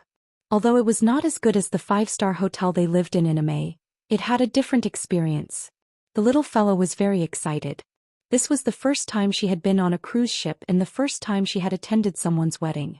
So, in the middle of the night, she finally fell asleep under the comfort of Xianxia. The next morning, because in Western culture, if the groom saw the wedding dress before the ceremony, it would be regarded as inauspicious. So Western weddings did not have the part of picking up the bride. Therefore, Fong Lei and her fiancé Wang Shiwu had been living on the cruise ship since last night, quietly waiting for the wedding to begin. Fong Lei's father was a college student in the 1980s. After graduation, he entered the state unit. Later, he caught up with the business boom in the 1990s, so he resolutely resigned from his position as a cadre of state-owned enterprises and came to Zhonghai alone to work hard. It took him decades to finally lay a large foundation. Fong Lei's father was highly educated and cultivated. He could be said to be the model of a generation of scholarly businessmen, so he was very popular in the circle of rich people in Zhonghai. Today was his only daughter's big day, so many rich and powerful people would come to support. Early in the morning, countless luxury cars appeared at the dock. Father Fong and Mother Fong both felt that the Western style was not desirable, so no matter how much Fong Lei complained, they were not moved. Instead, they changed into brand new formal attire early in the morning and stood at the dock to personally welcome every guest. When an ordinary family got married, they would usually arrange 30 to 40 tables. Some families would arrange 80 to 100 tables. However, for a wealthy family like the Fong family, who had a wide network of connections and friends all over the world, there would naturally be more guests. Due to the limited number of seats on the top deck, not everyone could get an invitation of the highest standard and go to the top deck to watch the ceremony. As for the guests who were unable to go to the top floor, they were arranged to stay on the lower deck and watch the live broadcast through the big screen. Guests arrived at the cruise ship one after another at 9 o'clock in the morning. Fong Chio's father welcomed every guest with a smile. Suddenly, his assistant ran to his side and whispered to him, "Mr. Fong, the two Mr. Nings from the Ocean Group are here." "Oh, old Ning is here too? Wasn't he in poor health recently?" Fong Chio's father was a little surprised. He quickly looked in the direction his assistant was pointing and saw Ning Zhonghua in the crowd. Therefore, he immediately walked out from behind the reception area and laughed. "Old Ning, what a rare guest. Let's have a few drinks later." As he spoke, he walked up to Ning Zhonghua and gave him a warm hug. Some of the guests around did not know Ning Zhonghua, but after seeing Fong Chio's father's action, they immediately paid attention and secretly observed Ning Zhonghua, wanting to remember him firmly in their hearts. After the hug, Ning Zhonghua immediately said with a smile, "Old Fong, you're treating me as an outsider. Your precious daughter is getting married, so of course I have to come and support her. Hey, I heard that you were hospitalized some time ago, right? How are you? Are you feeling better?" "I'm fine. I'm in good health now." Fong Chio's father and Ning Zhonghua exchanged a few polite words, then his eyes fell on Ning Chiotong. "Oh, Chiotong has become prettier again. When are you going to invite me to the wedding?" In order not to steal the bride's limelight, Ning Chiotong specially chose a rather dignified and low-key black gown today. Hearing this, Ning Chiotong smiled. Before she could say anything, Ning Zhonghua laughed and said, "It's still early, still early. My precious daughter is not as sensible as your daughter. She's eager to excel and looks down on all men in the world. I'm so worried. Children and grandchildren have their own lives. As a father, you can't be too nosy." The three of them chatted for a while before Ning Zhonghua wheeled Fong Chio's father back to the reception area. After signing his name on the guest list, Ning Zhonghua laughed and said, "Old Fong, you have a lot of things to do today, so don't worry about us. We'll go up first. You can go greet the other guest. When you're done, we'll meet again." "Okay, then I'll be rude." Feng Qiu's father nodded, then waved his hand to call over his assistant. Xiao Sun, bring President Ning up first. The assistant nodded. Just as he was about to invite the father and daughter of the Ning family to board the ship, Feng Qiu's father stopped him and whispered in his ear, "First row." The assistant nodded calmly. After boarding the ship, he led the father and daughter of the Ning family to the other side of the tunnel. They took the elevator directly to the top deck. Xianxia took advantage of the time to bring the little girl to the top deck. At this time, many guests were already seated.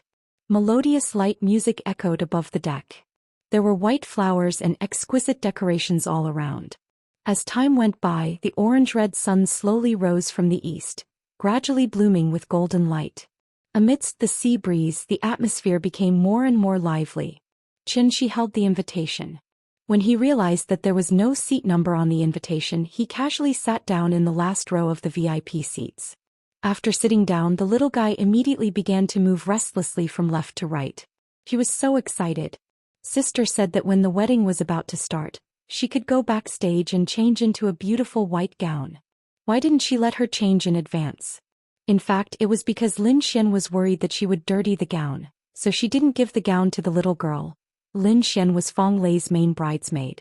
As Wang Lu was already married, she was not a bridesmaid. Xianxia looked around.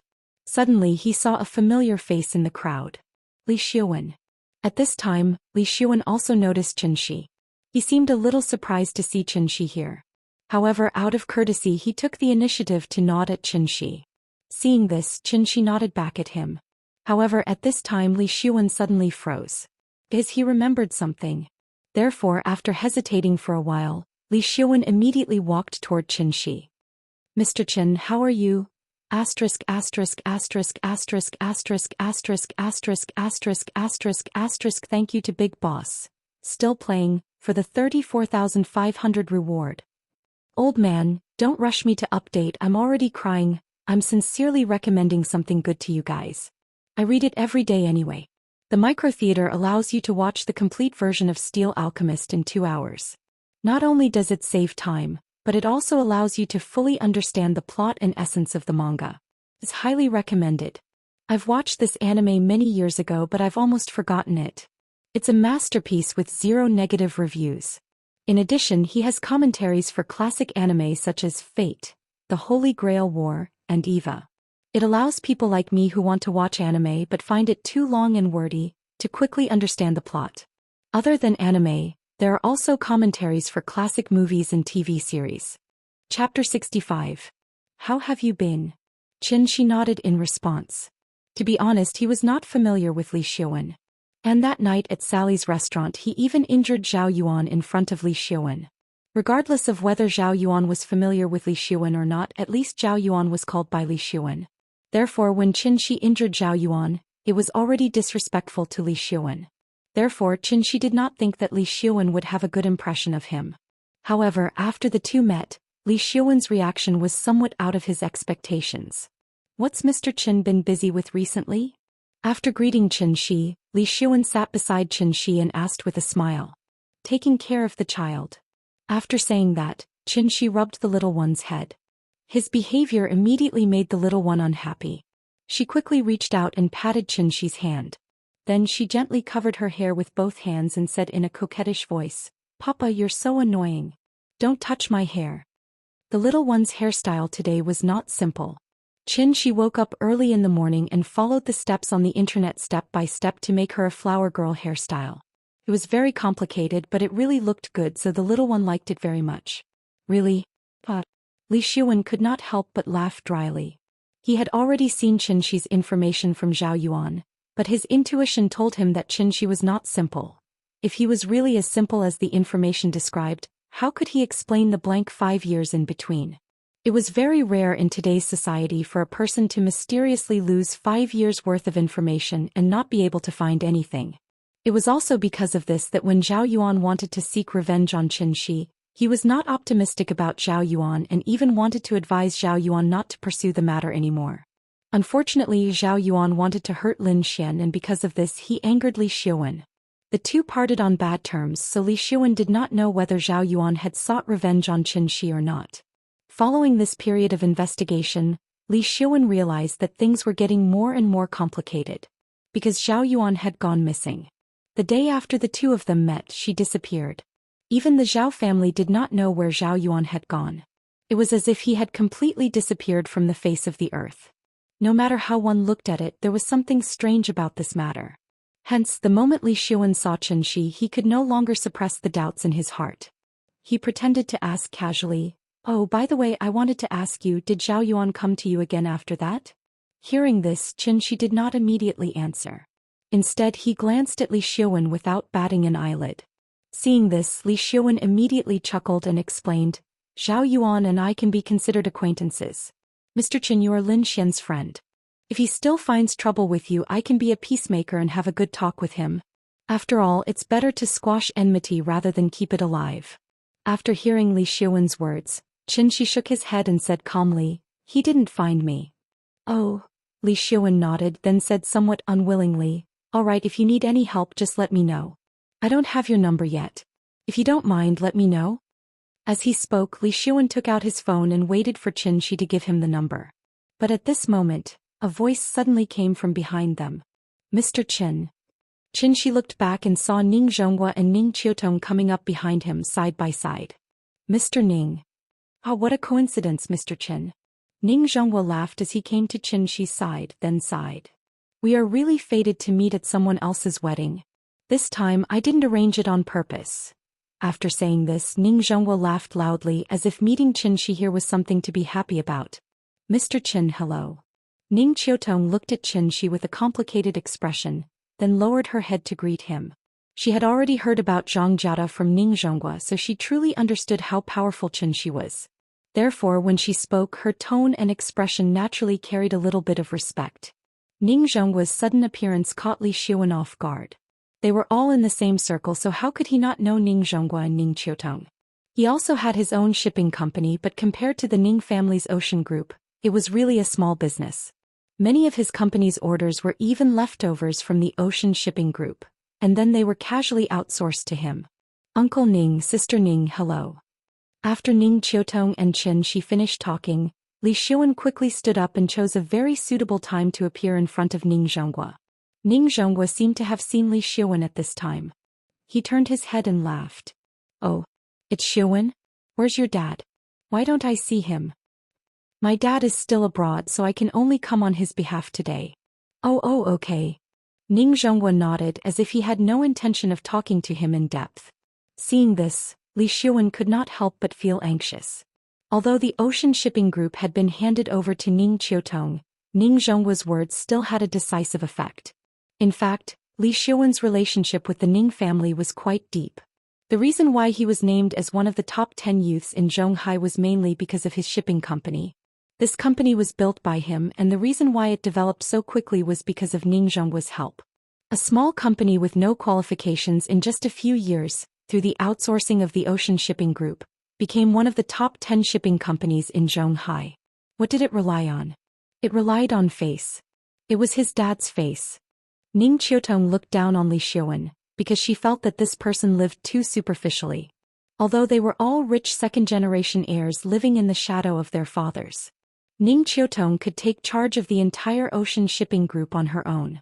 Li Xiuan, on the other hand, only knew how to deal with the media in his empty company, busy with magazines and newspapers, and promote his name as one of the top 10 youths in Zhonghai. His so-called projects were, in fact, all obtained through connections. Therefore, after Ning Qiutong took charge of the ocean shipping group, she started to reduce the number of outsourced projects, intentionally or unintentionally, in the name of maximizing profits. This move made Li Xiuan's life a little difficult, so he had already started to plan to wait for his dad to come back to China, and bring him along to visit Ning Zhonghua. He did not expect to see Ning Zhonghua here today, so he was caught off guard. Li Xiuan was still thinking of ways to strike up a conversation with Ning Zhonghua, but at this moment Lin Xian, wearing a white off-shoulder bridesmaid dress, suddenly appeared. She stood by the railing on the deck, waved at Xianxia from afar and shouted, "Xianxia, over here, quickly bring Yin Yin over to change. The wedding is about to begin. Thank you to Katatsumiri for the 10,000 reward. Old man, don't rush me too much, really, indeed your urging can affect me. If it wasn't for the fact that I really couldn't write, I would have done it long ago. If I were to write the traditional face-slapping chapter of Nian Yin being pushed down, I would write at least 10 chapters. The face-slapping wouldn't stop at all. Chapter 66. Just as Ning Zhongguo was about to send Li Xiuwen away and sit down to chat with Qin Shi, Lin Xian appeared. Her appearance immediately attracted the attention of many people. Lin Xian was very beautiful today.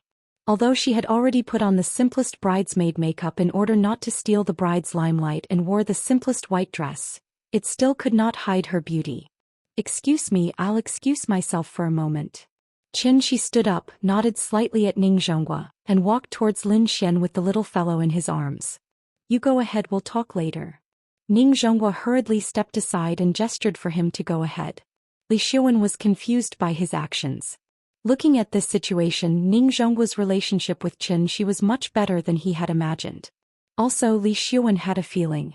Ning Zhongguo seemed to be lowering his status in front of Qin Shi. What kind of show was this? Li Xiuwen had not recovered from his shock, but Ning Zhongguo had already walked away. When Li Xiuwen finally reacted and wanted to chase after Ning Zhongguo to chat, Ning Zhongguo had already walked towards the first row of the VIP seats under the guidance of his assistant.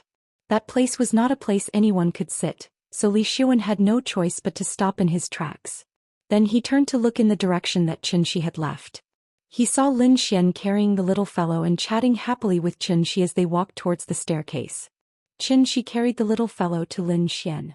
After sizing her up, he teased, "You're so beautiful today, don't steal the bride's limelight." Hearing this, Lin Xian could not help but spit at Qin Shi. Her face was a little red and her tone was a little shy. She complained, "Don't talk nonsense, there's only one main character today, I'm not as pretty as her." Although that was what she said, Lin Xian felt that Qin Shi's words made sense, so she decided to touch up her makeup later.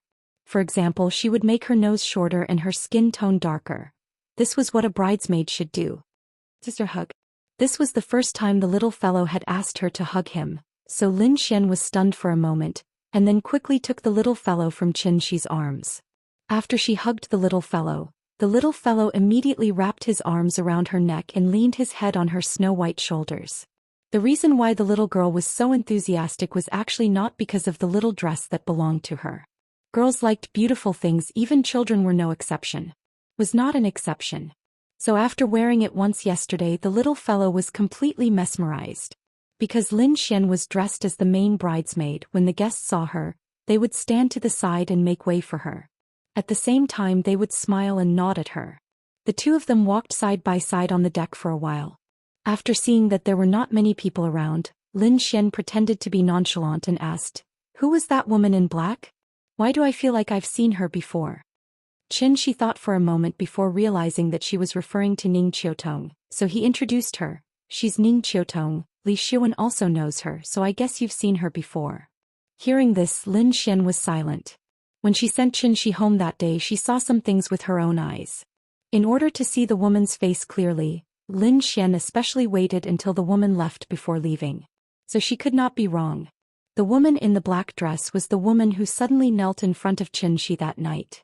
After thinking for a while, Lin Xian continued to ask, "Li Xiuwen's friends are not ordinary people, didn't you just return to Zhonghai? How did you get to know them?" "Because of a misunderstanding, I became friends with his father, so I went to their house a few times." After hearing his words, Lin Xian secretly glanced at Qin Shi. He was not telling the truth. But since Qin Shi did not want to say, she naturally did not ask any more. Thinking of this, she could not help but snort lightly, and then did not want to talk to Qin Shi anymore. Carrying the little fellow, she quickly walked into a room around the corner. "Wait here, I'll bring her to change." "Okay." Bam. The sound of the door closing was a little loud. Qin Shi did not seem to notice Lin Xian's strange behavior. After seeing her close the door, he stood by the railing and looked down at the scenery below. After waiting for a while, Lin Xian still had not come out, but the sound system on the cruise ship rang. The band on the top deck began to play. The string quartet performed a soothing and melodious classical music. After the guests on all levels of the cruise ship heard the music, they stopped the noise and sat quietly in their seats, waiting for the wedding to begin. About 10 minutes later, the cruise ship set sail with a deep and drawn-out whistle. The flower girl was not the bridesmaid, so the cuter the better. So when Lin Xian came out with the little fellow again, The little fellow had changed into a top Israeli wedding dress brand Galia. Lahav custom-made white puffy gauze dress. She was wearing a pair of white princess shoes and a garland made of real flowers on her head. She looked like a little angel who had descended from the heavens to the mortal world.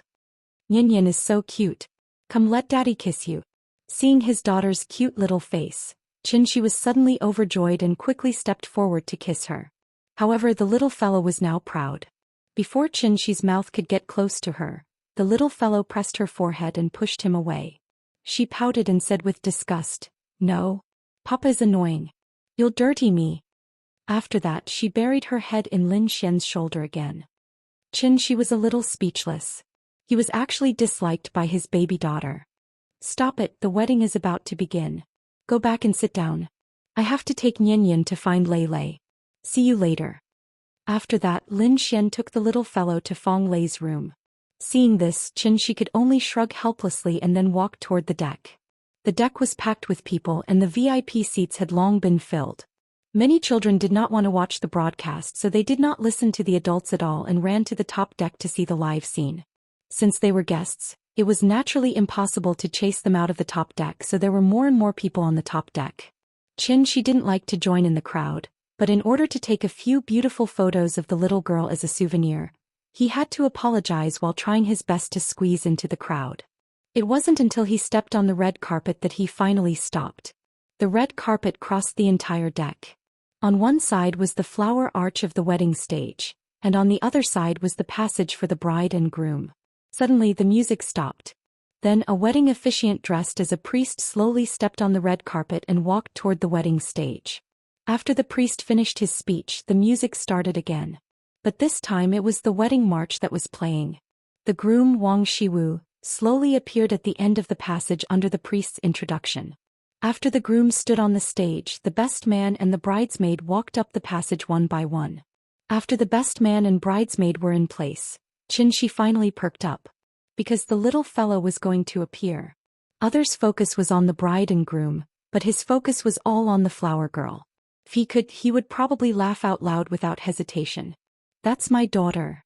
This was the pride of a father. Thank you to Mosafanzi for the 10,000 reward. The first group number of this book, 511793123. Chapter 67. Xianxia looked at the entrance of the passage nervously. Suddenly the little girl appeared. She was like a cute little angel, wearing a white fluffy gauze dress, and suddenly appeared in front of everyone's eyes. The little girl's expression was a little nervous, and her little face was very tight. Perhaps she didn't expect there to be so many people here. This was the grandest occasion she had ever experienced in her life. The red carpet in front of her led to the wedding stage, and both sides were densely packed with people. The little girl was only a little more than a meter tall, so the adults on both sides were like two high palace walls, blocking all of her sight. As far as she could only see the other side of the stage from the end of the red carpet. Because there were too many people, she couldn't see where Papa was and she couldn't help but feel more nervous. He thought this was a fun thing to do. But it wasn't until she stood here that she realized everything was different from what her sister said. Then the little girl's mind went blank because of nervousness. Whose child is this? So cute. That's right, if only my daughter was as beautiful as her. This young lady is truly a great beauty in the making. Look, our family is blushing when looking at this girl. Rat, how old are you? Xianxia stood in the crowd, listening to everyone talking about the little girl who suddenly appeared and suddenly felt very proud. He slightly turned his body, hoping that the little girl could see him. But because there were too many people, the little girl didn't notice him. The little girl stood at the entrance of the passage for at least 5 seconds. At this time, a staff member of the wedding company quietly urged her behind. "Nian, go, just walk to the stage on the opposite side." The little girl tilted her head and glanced at the staff member. After taking a deep breath, she slowly took the first step. She sprinkled flowers every 3 steps, and before she reached the end she had to sprinkle all the petals in the basket. This was her task. It sounded very simple, and during the rehearsal last night she had easily walked through it twice. But when it was actually carried out, the little girl found that she actually forgot how to walk. How should she walk? It was just like writing a word. After writing it, he felt that the word shouldn't be like this. The little fellow's feet were very stiff, and he even began to wonder how far he should take each step. When Xianxia saw her expression, he knew that she was nervous. A 4-year-old child walking alone on the red carpet under the watchful eyes of thousands of people. One could imagine how much pressure she was under right now. Xianxia kept waving at her, but the little girl didn't even look at him and kept walking forward. Seeing this, Xianxia immediately kicked the big cat sitting at his feet and whispered, "Go to the front and lead the way for her, but don't walk on the carpet." The big cat was very smart. It immediately understood what Xianxia meant, so it immediately jumped in the direction of the little guy. The little guy was short to begin with. When he saw the big cat running over from the side of the carpet, he immediately noticed it. Meow. The big cat softly called out to the little guy. This made the little guy's heart calm down a lot, and her footsteps finally became more natural. She walked towards the stage while scattering flowers, and the big cat was 1 or 2 meters in front of her, leading her along the red carpet. Maybe it was because all her attention was on the big cat, so when the little guy passed by Xianxia, she didn't even hear Xianxia calling her. After walking about 2/3 of the way, the little guy's tense little face finally showed a natural smile, and it was obvious that she had relaxed a lot. But at this moment an accident happened. Just as the little guy was counting her steps and scattering flowers as she walked, she suddenly lost her balance and fell heavily to the ground. As if replaying the scene from yesterday, the way she fell was exactly the same as yesterday. But this time the big cat didn't cover her in time. Amidst the exclamations of the crowd, the little guy fell heavily to the ground, and the petals in the flower basket scattered all over the ground. And her sudden fall was instantly shown to everyone through the broadcast on the big screen. Meow. When the big cat heard the movement, it immediately turned around and ran to Xianxia's side. Xianxia also reacted and wanted to go forward to help her up. But after hesitating for a moment, Xianxia chose to call back the big cat, and at the same time he transmitted his voice to Xianxia. "Baby, don't be afraid. Stand up. Daddy is behind you. Stand up and be brave. You've already walked so far, stand up and keep walking. Just hold on a little longer and you'll reach the end." Perhaps it was because of Xianxia's voice transmission, the little guy finally came back to his senses. She quickly got up from the ground and picked up the flower basket again. Under the accompaniment of the music, she continued to walk toward the stage not far away. Although this fall didn't hurt her skin, it did hurt a little. So the little guy could only limp towards the stage. At this time, Lin Xian also walked to the bottom of the stage, stood at the end of the red carpet, and opened his hands to wait for her arrival. But unfortunately, she hadn't finished walking, but there were no more petals in the flower basket. The little guy remembered her mission, so even if there were no more petals, she still made the gesture of sprinkling the flowers. Although it was only air that was sprinkled, as she walked, the little guy's tears suddenly fell. Just like that, she silently walked on the red carpet while crying. The cameraman was very smart. After the little guy fell, he immediately moved the camera to the bride, who was about to appear at the end of the aisle. Finally, Xianxia walked to the front of the stage. Lin Xian hugged her, then carried her around to the temporary lounge behind the stage. The moment they left, the crowd on the deck suddenly burst into loud cheers. The bride appeared, and the scene of her falling no one seemed to have seen at all. In the lounge, Lin Xian put the little guy on a chair, then gently wiped away her tears. "Baby, does it hurt? Don't cry, it's okay." The little guy didn't cry out loud. But at this moment she finally couldn't hold it in anymore. Just as Lin Xian was showing concern for her, the little guy suddenly jumped into Lin Xian's arms, then cried out in a sobbing voice, "Sister, I'm sorry I screwed up. It's okay baby, you've already done very well, don't cry, don't cry." Lin Xian hugged the little guy tightly, constantly comforting her. She was very sad and blamed herself, so she kept repeating, I'm sorry. At this moment Xianxia finally rushed over. Lin Xian glanced at Xianxia, then motioned for Xianxia to come over. She was the main bridesmaid, so she couldn't just leave. Lin Xian gently pushed the little guy into Xianxia's arms. At this moment the little guy finally saw Xianxia, so she cried even harder. Chapter 68. Well baby, don't cry. Xianxia gently patted the little fellow on the back and then gently comforted her. It's normal to fall. You don't have 4 legs like the big cat. Daddy often falls down. Didn't you fall down once yesterday? Why didn't you cry yesterday but today you cry like a little kitten? Hearing this, the little fellow raised her head from Xianxia's arms, and then sobbed and sadly blamed herself. It's my fault. I was the flower girl for my sister, but I fell down and the petals were all gone. I'm so sad. I'm so sad. The more the little fellow spoke, the sadder she became, and her snot and tears could not stop flowing. Xianxia quickly took out a few pieces of paper and wiped her face. Then he held the little fellow in his arms and comforted her. It's okay, it's okay. Sister won't blame you and Daddy won't blame you. It's not terrible to fall down. What's terrible is not having the courage to stand up, understand? The little fellow did not speak, but her crying was much softer. Seeing this, Xianxia gently patted her on the back again and said softly, "You're still young and you'll definitely encounter different kinds of difficulties in the future.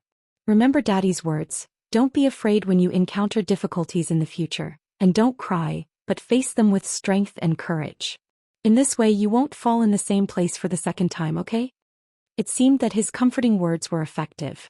The little fellow lay in his arms and gradually stopped crying.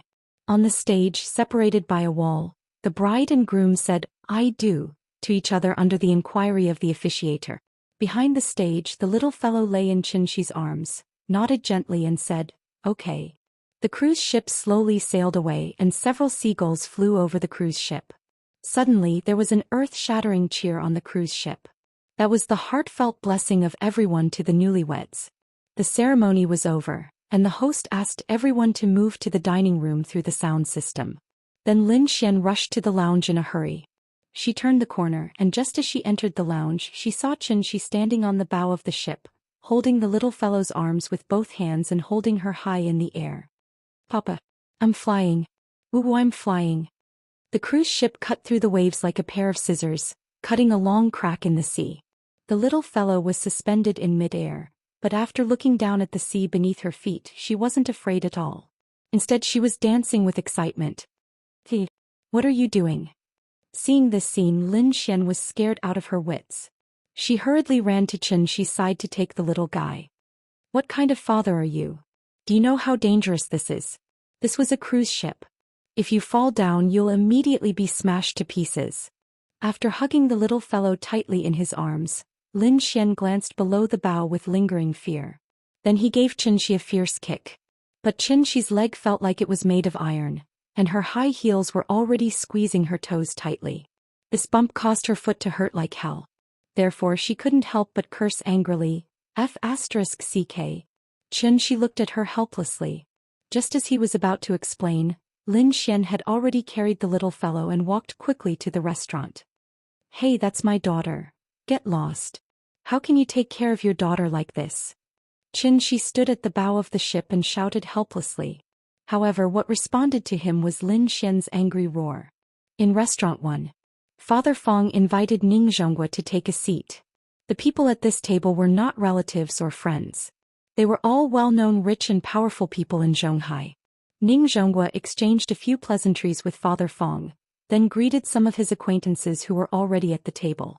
Then he quietly called Ning Qiutong and ordered, "Go find Mr. Qin and see if you can invite him over." Hearing this, Ning Qiutong couldn't help but frown and ask, "He's not even a member of this circle. Is it appropriate for us to invite him over?" As she spoke, she motioned for Ning Zhonghua to look at Father Fong, the host. "Listen to Dad go. Being on good terms with him will do us no harm. No matter how rich we are, we need to be alive to spend it, right? Mr. Qin is a hidden expert, but as long as he is willing to do something, then there will be a day when his name will spread far and wide. When that time comes, they won't go directly to Mr. Qin. They will have to go through me. Do you understand what I mean?"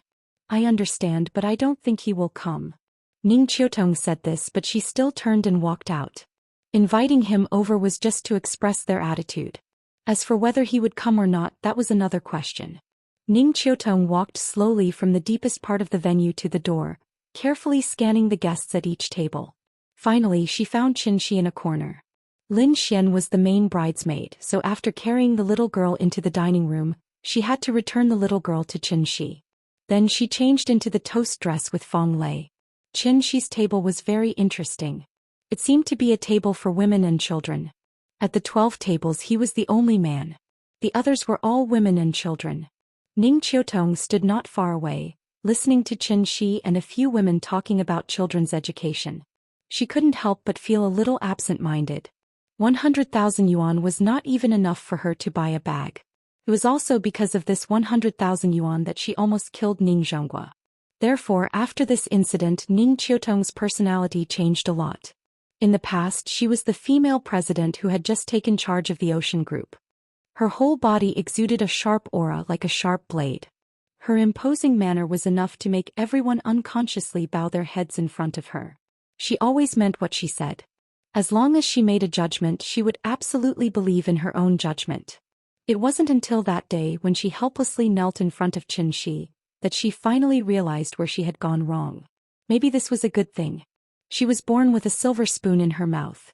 After all, she had to go through some things to transform and become more perfect. After hesitating for a moment, Ning Qiutong came behind Xianxia and said softly, "Mr. Qin." Xianxia looked back and saw that it was Ning Qiutong, so he asked, "Miss Ning, what's the matter?" "My father wants to invite you to his table. Do you think it's okay?" Ning Qiutong pointed to the deepest part of the venue. Seeing this, Xianxia immediately shook his head and said politely, "No, it's okay. I have a child here, so it's not that troublesome. Okay, take your time." After Xianxia rejected her, Ning Qiutong didn't say anything more. She nodded at him gently and went back.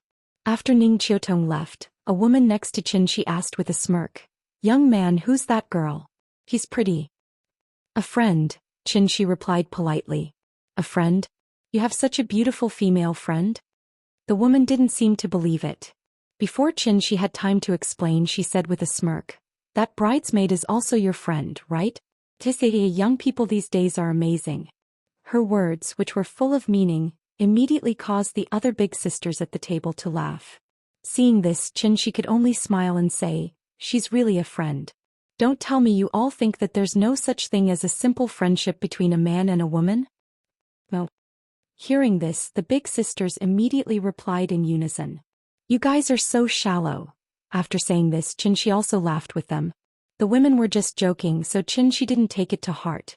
Because in reality his relationship with Ning Qiutong could not even be considered as a friend. Chapter 69.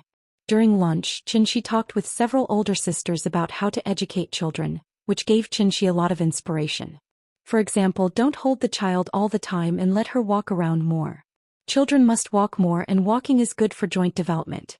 At the same time, exercise will also increase the child's lung capacity. The stronger the respiratory organ, the stronger the vitality naturally. In addition, more sun exposure to prevent osteoporosis, which is conducive to the healthy growth of children. Although there was Xianxia and Yanyan's body absolutely could not have any problems, the older sister's advice was still very pertinent. These older sisters were also experienced. In just the time it took to eat a meal, they could see how much Xianxia doted on the little guy, so they earnestly advised him to learn how to properly refuse. It was good to spoil his daughter, but he couldn't spoil her too much. Blindly spoiling and doting would harm the child. The cruise ship was still in the process of cruising and would not return until dinner. So after lunch, Xianxia took the little fellow back to the suite and let the big cat play hide-and-seek with the little fellow in the room. And he turned on the TV to watch, "Where are we going, Dad?" This was also the older sister's advice. Otherwise, Xianxia would not have known that there was such a variety show about parent-child interaction in the world. Some of the children were older than Yan and some were younger than her. As soon as the theme song was played, the little fellow had already heard the sound and ran over. Then she sat next to Xianxia with the big cat in her arms and watched with him. After watching for a while, the little fellow pointed to a little boy who was being difficult on the TV and giggled, "Papa, that brother is so silly. He's crying so shameful." Looking at her complacent look, she had probably forgotten that she was crying in the morning. Hearing this, Xianxia couldn't help poking her little face and said with a smile, "You know how to be shy, then don't be like this brother in the future, crying all the time." "I'm not going to cry." The little fellow was still so proud. The father and daughter chatted and joked while watching TV. At this time, a knock suddenly sounded. "Sister is here. I'll open the door." Lin Xian said that she would come and play with her after she was done, so the little girl immediately jumped off the sofa and ran to open the door. However, when she opened the door, she didn't see Sister Lin Xian, but the uncle she had seen a few times before. "Uncle, who are you looking for?" The little fellow stood behind the door and poked her head out, asking knowingly. Standing outside the door were Ning Zhonghua and Ning Qiutong. They had met this morning. Ning Zhonghua lowered his head and glanced at her.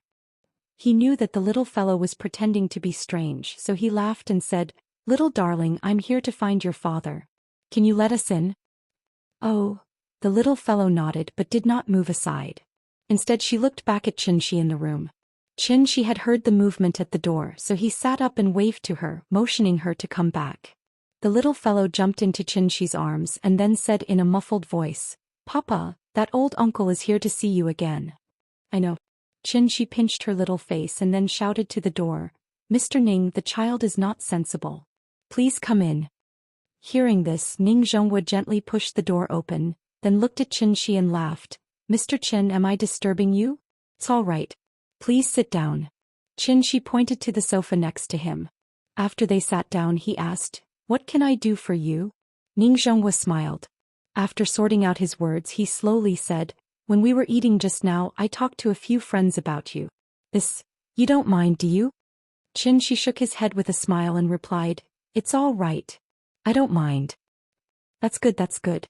Ning Zhonghua nodded and seemed to be relieved, so he continued, "After one of my friends heard about your medical skills, he asked me to ask you if you can completely cure his diabetes. Hearing this, Xianxia couldn't help but feel a little dumbfounded. He suddenly knew that Ning Zhonghua had bragged about his magical skills outside. "It can't be cured?" Ning Zhonghua carefully probed. "It can be cured." Xianxia nodded. After glancing at Ning Zhonghua, an idea popped up in his mind. So he slowly said, "Diabetes is not a terminal disease. As long as you take the pill I gave you last time, you will naturally be cured, but..." Here came the point.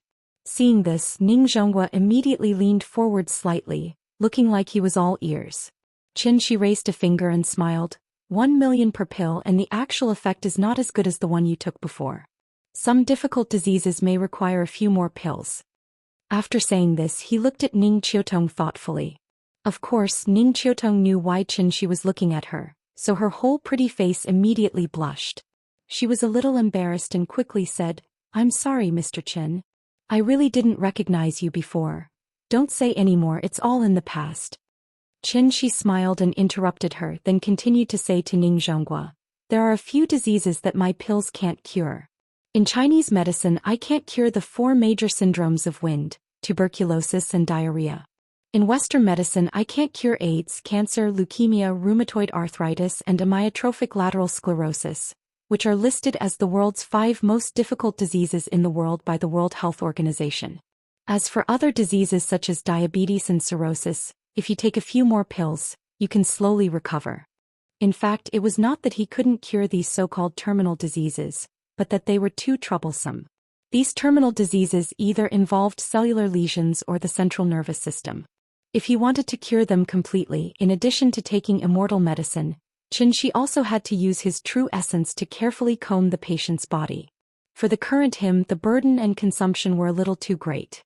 After listening to Xianxia's words, Ning Zhonghua nodded repeatedly and said, "Yes, Mr. Chen, 1 pill from you can guarantee that the disease will be cured.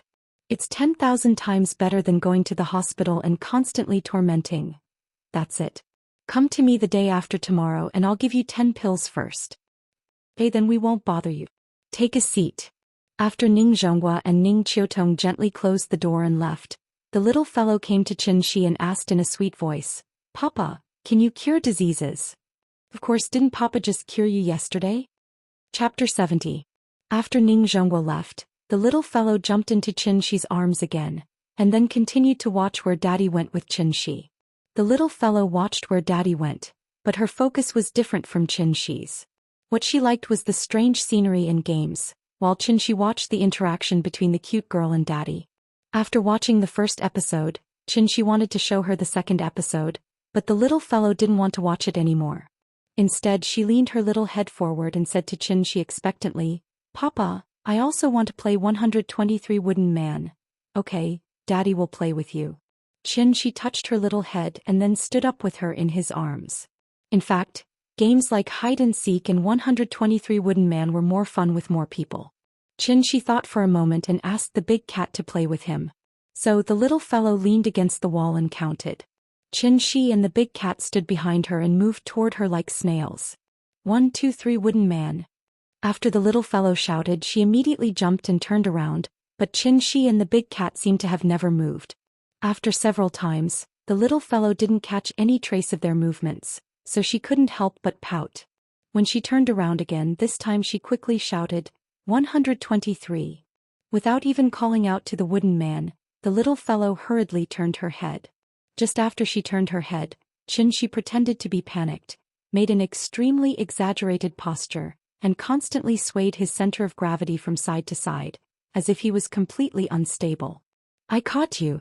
You moved. You moved. The little fellow jumped and clapped her hands, then pointed at Xianxia and giggled. Well, I was caught by you. It's my turn to count 123. Xianxia pretended to be regretful and said, I'll be wooden man. The little guy quickly ran to Xianxia's side, then pulled the big cat back to the corner, ready to start another round. Xianxia, on the other hand, did what she did just now. He slowly leaned against the wall and shouted, 123 wood man. After saying that, he imitated the little fellow and turned around. The little girl pursed her lips and looked very serious. She had just taken a step with her left foot and her little hand was still waving in the air. When she saw Xianxia turn around, she tried her best to stop her body from shaking. Xianxia pretended not to see her move, so he turned around and started counting again. Most of the children nowadays spent their childhood in the company of toys and cartoons. It wasn't that they didn't like to play games such as 123 wooden dummies, hide and seek, but because there was no one to play with.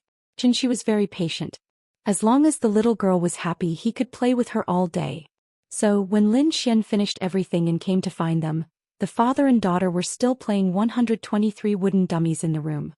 Xianxia didn't know why the relationship between the little fellow and Lin Xian had improved by leaps and bounds.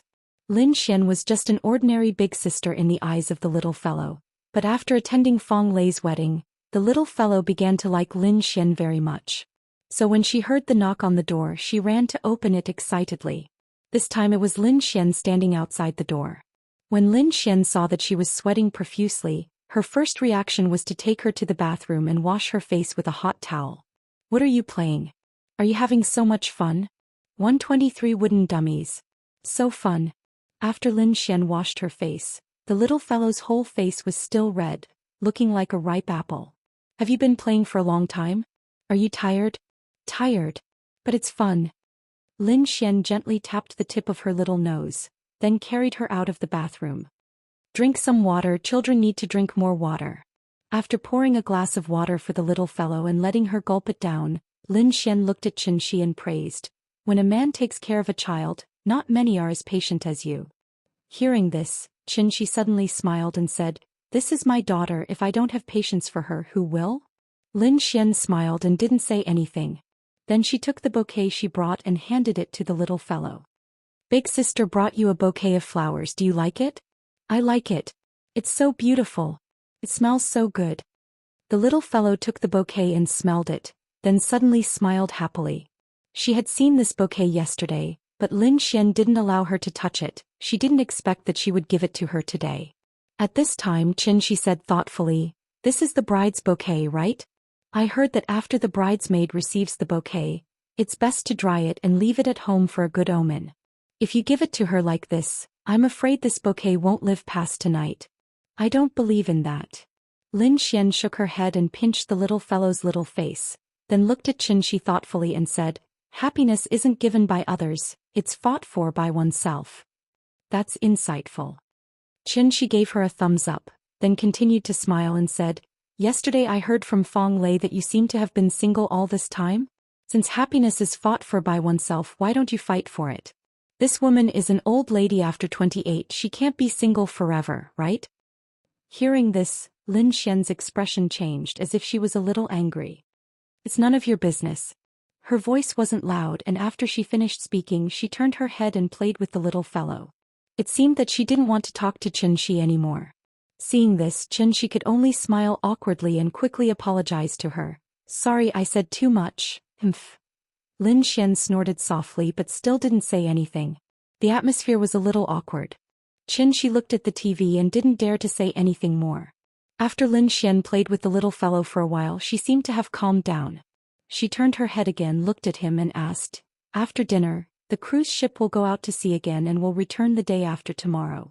You are going to stay until the day after tomorrow? I'm going to take her back later. We've been out for a few days, it's almost time to go back to kindergarten. Lin Xian was stunned for a moment as if she didn't expect them to leave so soon, so she immediately became a little anxious and said quickly, "It's rare to have such an opportunity, why don't you stay for a few more days?" Now the country is advocating to reduce the burden. The child is only 4 years old, there's no need to send her to kindergarten in such a hurry, right? Xianxia was choked by her words. After thinking about it, he replied seriously, "I mainly want her to develop a habit.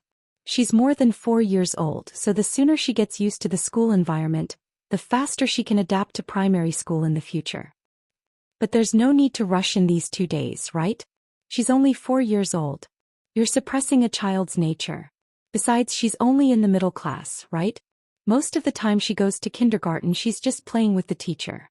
After saying that, Lin Xian looked at the little fellow and asked, "Nian Nian, do you want to play on the cruise ship for 2 more days? Sister will take you to the children's park, you haven't been there yet, right?" I want to go to the children's park." When it came to playing, the little fellow immediately became excited and wanted to stand up with a bouquet of flowers. Lin Xian hugged the little fellow and glanced at Xianxia as if to show off. Seeing this, Xianxia could only shake his head and smile bitterly. "I only applied for 7 days of leave from the teacher. Today is already the 7th day. Give me the phone, I'll talk to the teacher." Chapter 71. Papa, where are we going? I'm not afraid of anything as long as you're here. The little fellow stood on the sofa, clapped her hands excitedly, and then sang along with the music on Lin Xian's mobile phone. However, after the little fellow finished singing, Xianxia didn't continue singing, so she was immediately unhappy. She stood on the sofa and stomped her feet and then said loudly, "Papa, you don't want to play with me anymore." Hearing this, Xianxia smiled bitterly and said quickly, Okay, let's sing again. Papa will sing with you." She had sung 5 times and she could only sing 2 lines each time, but she still enjoyed it. It wasn't that Xianxia couldn't sing. With his control over his body, it was a simple matter for him to sing well. However, he always felt a little embarrassed, especially when Big Cat and Lin Xian were also listening. Felt weird. At this time Lin Xian also paused the music. She played the music again and then shouted to Xianxia, "It's a good thing that the child is willing to learn to sing. You should cooperate with her." "Okay, I'm wrong. Let's sing again. Papa will sing with you." The prelude sounded. The little fellow didn't learn English, so she didn't know what they were talking about. The main song was not as catchy as the chorus, so she couldn't remember it after listening to it several times. She could only muddle through with it. Finally the chorus came.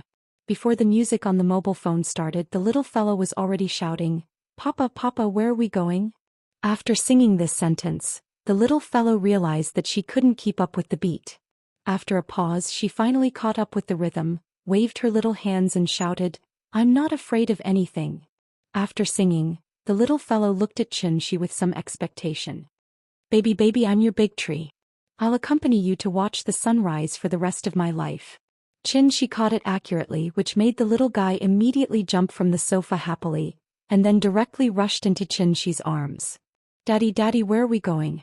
Hee, the song Where Are You Going Daddy played on a loop.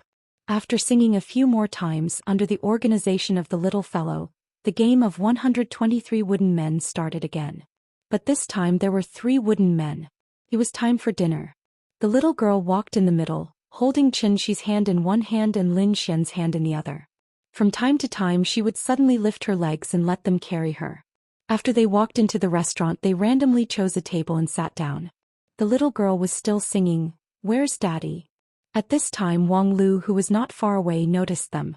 She quickly used her elbow to lightly nudge Li Xian beside her, indicating for him to look over there. After watching for a while, Li Xian's expression became uglier and uglier. Lin Xian and Xianxia have known each other for a long time.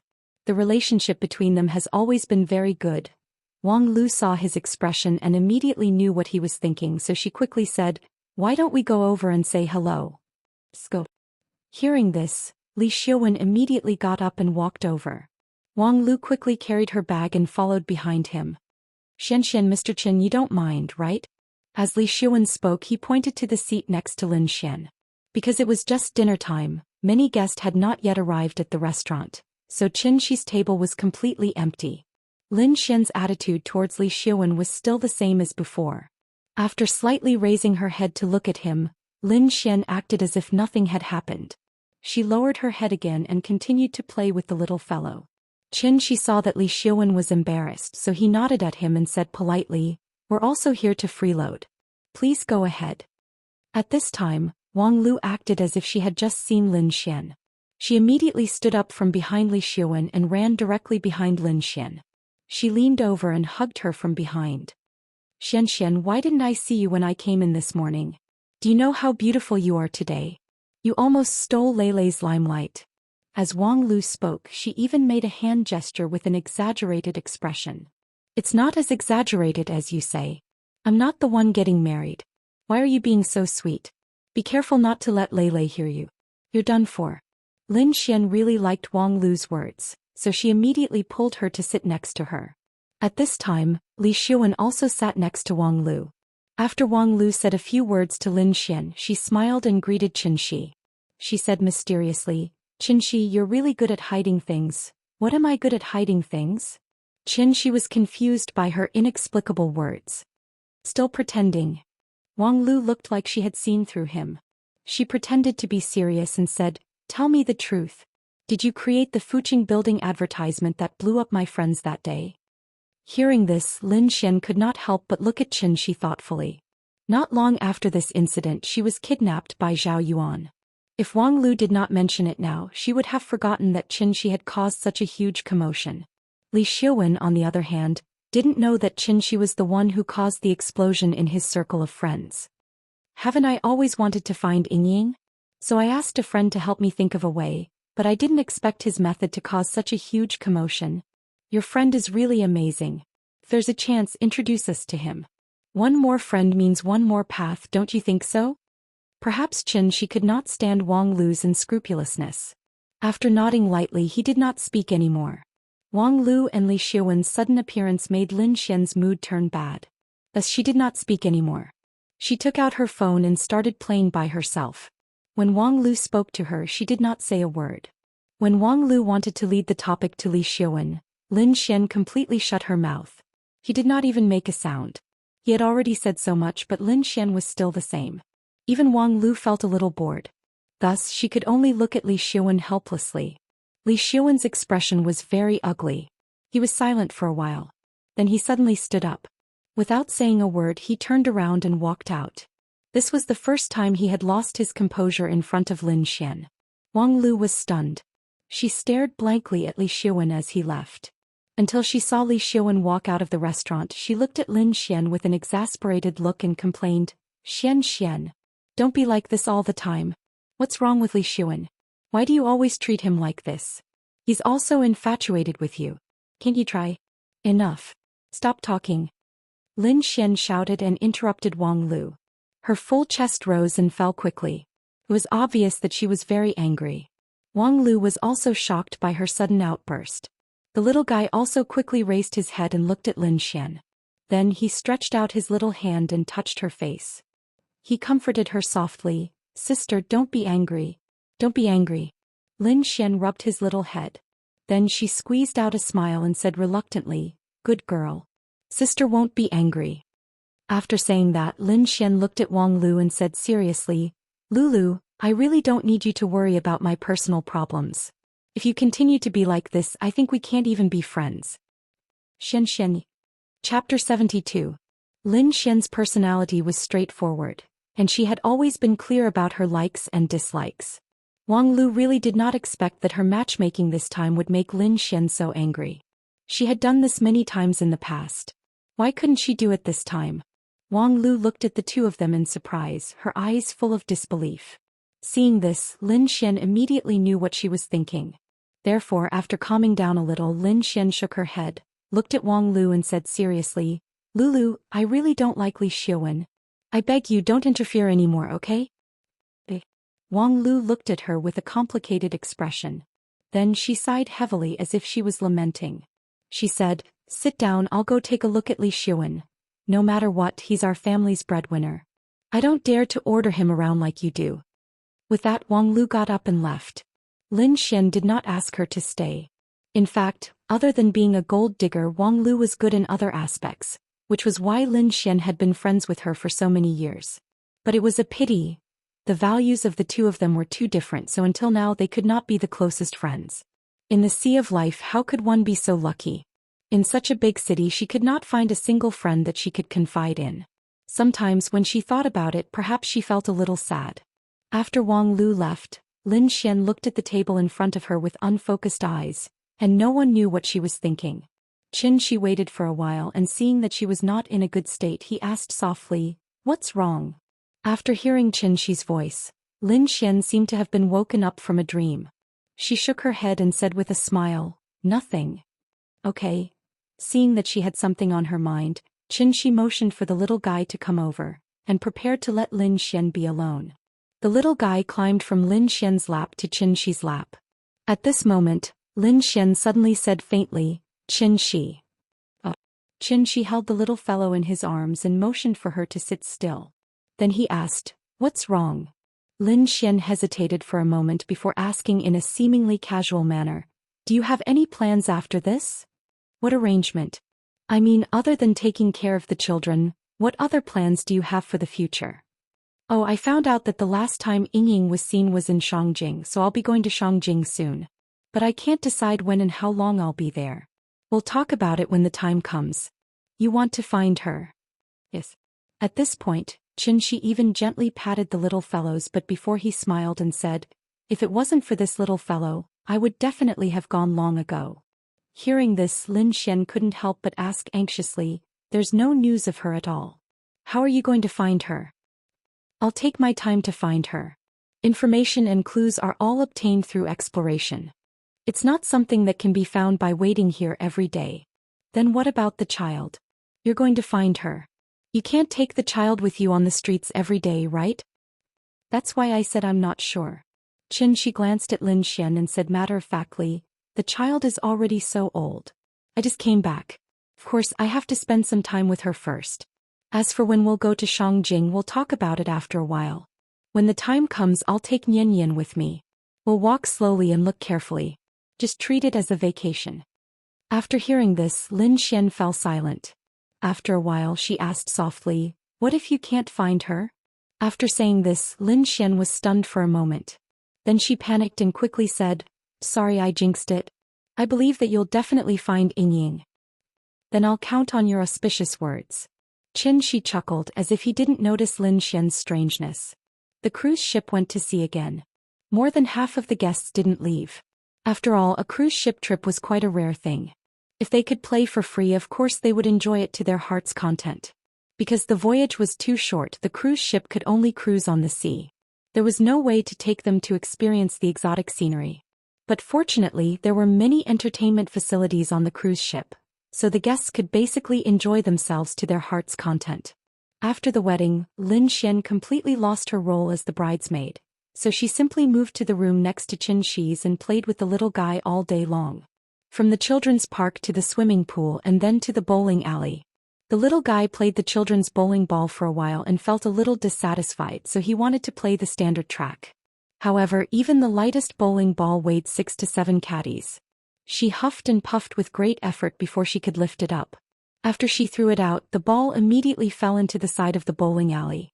Even lifting the ball was a problem, let alone hitting the bowling pins. Lin Xian let her try a few times. She was afraid that the ball would hit her feet, so she coaxed her out of the bowling alley. In the evening, Lin Xian took him to the top deck to eat barbecue.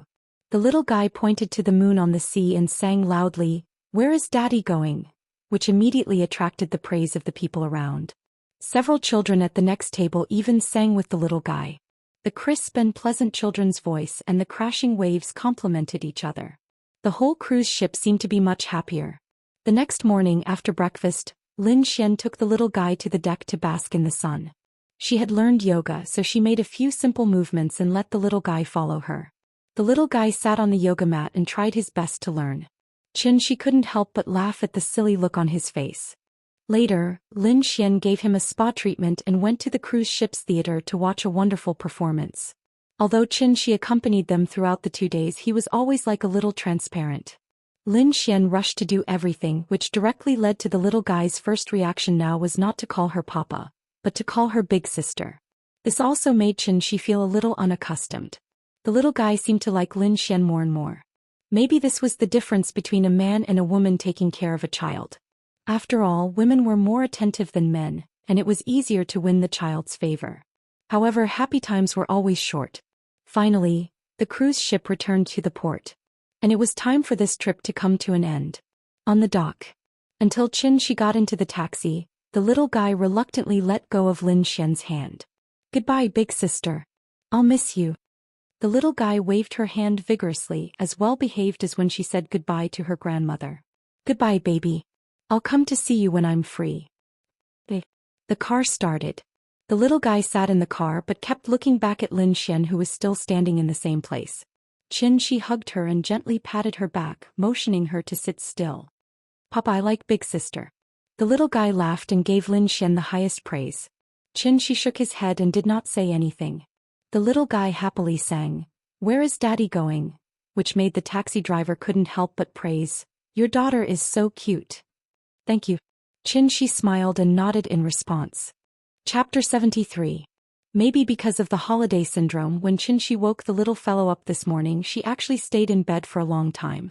At this time he couldn't spoil her anymore. So even if the little fellow didn't want to open her eyes, Xianxia had to get up and wash up with her. After washing up and eating, after dawdling for a long time, the little fellow was reluctantly carried out of the house by Xianxia. On the way to the kindergarten, she suddenly asked timidly, "Papa, can I not go to kindergarten?" No. Xianxia's attitude was now very firm. For children he couldn't be too spoiled. The little fellow pouted and struggled to let go of Xianxia, but Xianxia didn't ask and directly carried her to the gate of the kindergarten. Teacher Wang smiled and said hello to Xianxia. Xianxia wanted to give the little fellow to her. But at this time the little fellow suddenly broke out. She burst into tears and shouted that she didn't want to go to kindergarten. After several times of comforting, Teacher Wang had to take the father and daughter to the lounge next door, and then let Xianxia persuade her. This situation was very common in kindergartens. After Xianxia's patient and earnest teaching, the little fellow finally calmed down, and then said with a pitiful look, "Papa, you have to pick me up." "Don't worry, Papa will pick you up on time. Good girl, you have to listen to the teacher, okay?" After more than half an hour, Xianxia finally sent the little fellow back to the classroom. Out of the kindergarten, the big cat was already standing under the tree and waiting. Xianxia threw it a simplified Peiyuan pill that she had made last night, and it was so happy that it jumped back and forth between the trees. "You are a pet and pets can't enter the kindergarten, so you have to stay outside and don't go in, okay? Meow." Seeing the big cat jump to the pillar on the wall of the kindergarten and lie down, Xianxia was relieved and left by taxi. Xianxia had already refined the simplified version of the Peiyuan pill last night. Although Ning Zhonghua hadn't come to get the medicine yet, he had transferred the 10 million yuan in advance. With money, Xianxia's plan could begin to be carried out. First he had to find a storeroom. There was a shanty town less than a kilometer behind Kongju district. The houses there had long been plans to be demolished, but the local residents and the developers had not come to an agreement, so the relocation had not been carried out until now. Xianxia took a taxi and looked around. Then he chose an old house by the street. The house was a little old and the roof was still tiled.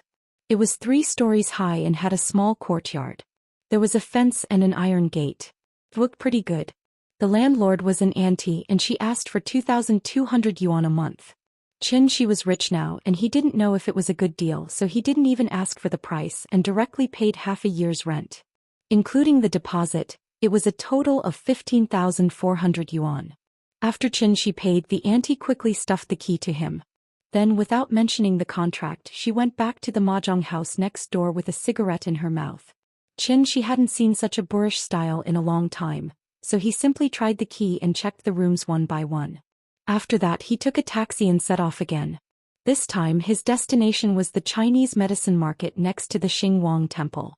This was the largest Chinese medicine wholesale market in Zhonghai. The medicine here was not bought by the kilogram but by the kilogram.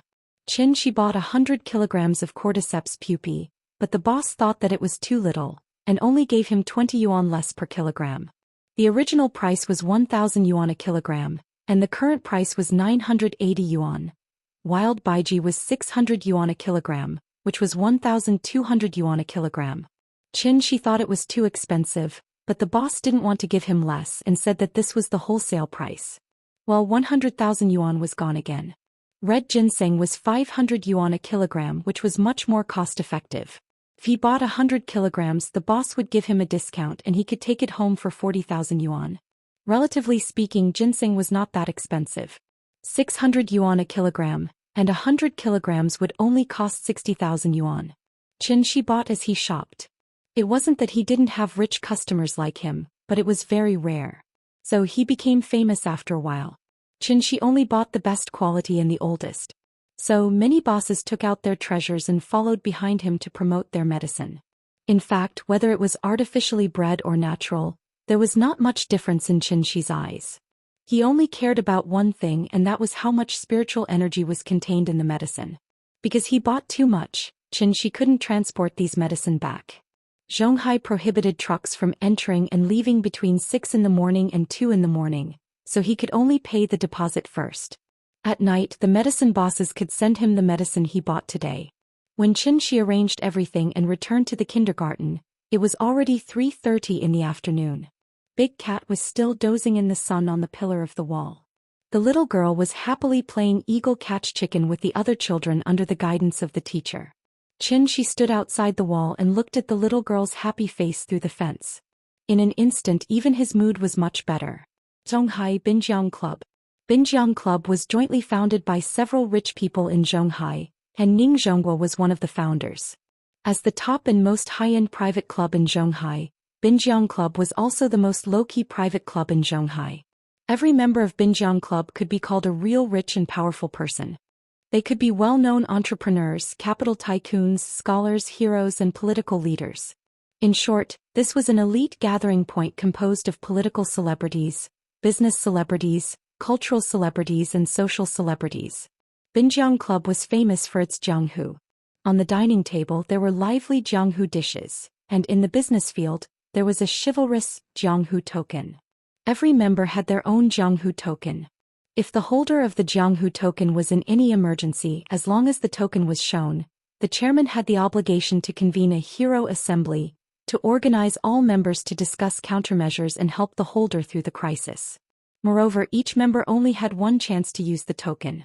Binjiang Club was not open to the public, and to become a member one had to go through layers of assessment. Now there was a saying that without the jianghu token, no matter how rich you were just a country bumpkin who was excluded from the core circle. On this day, Ning Zhonghua, as the founder, suddenly called a meeting. So early in the morning, when Ning Qiutong saw Ning Zhonghua put on a three-piece suit and came downstairs, she was so scared that the coffee cup in her hand almost fell to the ground. "Dad, what are you doing?" Ever since Ning Zhonghua came back from Nanyang 3 years ago, he had never worn a three-piece suit. He dressed like a retired old man all day long. Now he suddenly changed into a three-piece suit with a tie, leather shoes, and neatly combed hair. The sudden change in style made Ning Qiutong unable to accept it. How is it? Dad is handsome, right?" "Handsome."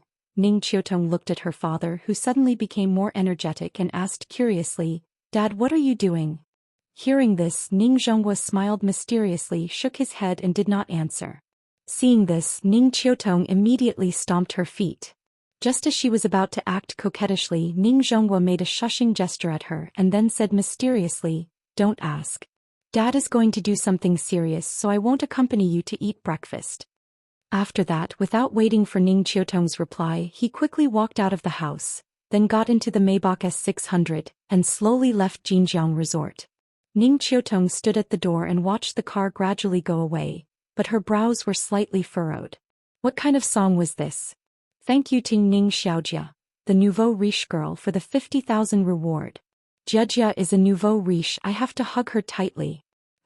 Chapter 74. At this point, the basic structure of the book has been formed, so I'll make my attitude clear. From now on, I won't answer any questions about the plot. I only have one sentence. If you think it's good, then read it. If it's not good, then leave. If an idiot says I'm just being narcissistic, I want to say, are you a moron? Have you read too many novels? You always come here to show off your IQ, but you always forget to bring the most important thing, your brain. Don't you know there's a thing called foreshadowing? You're always wrong here and there. How high do you think your IQ is? Honestly, sometimes when I see your comments I feel like laughing. Feels like I'm feeding a child. I have to explain things clearly to him so that he can understand what I mean. I don't want to write a running account and I don't want to write a face for each character. You say it's not reasonable. You finish a chapter in 2 or 3 minutes, but I finish a chapter in 2 or 3 hours. How long do you think you've been thinking? And how long did I think? You can make suggestions, you can find bugs, but please don't make a conclusion without reading the rest of the chapter. That's really stupid.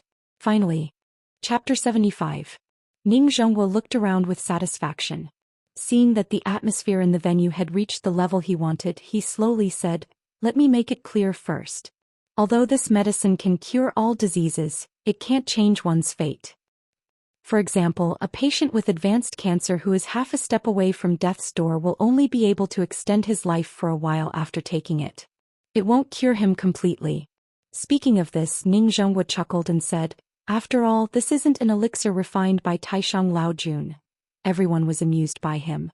Previously, when they saw his solemn expression, many people really thought that his medicine could bring the dead back to life.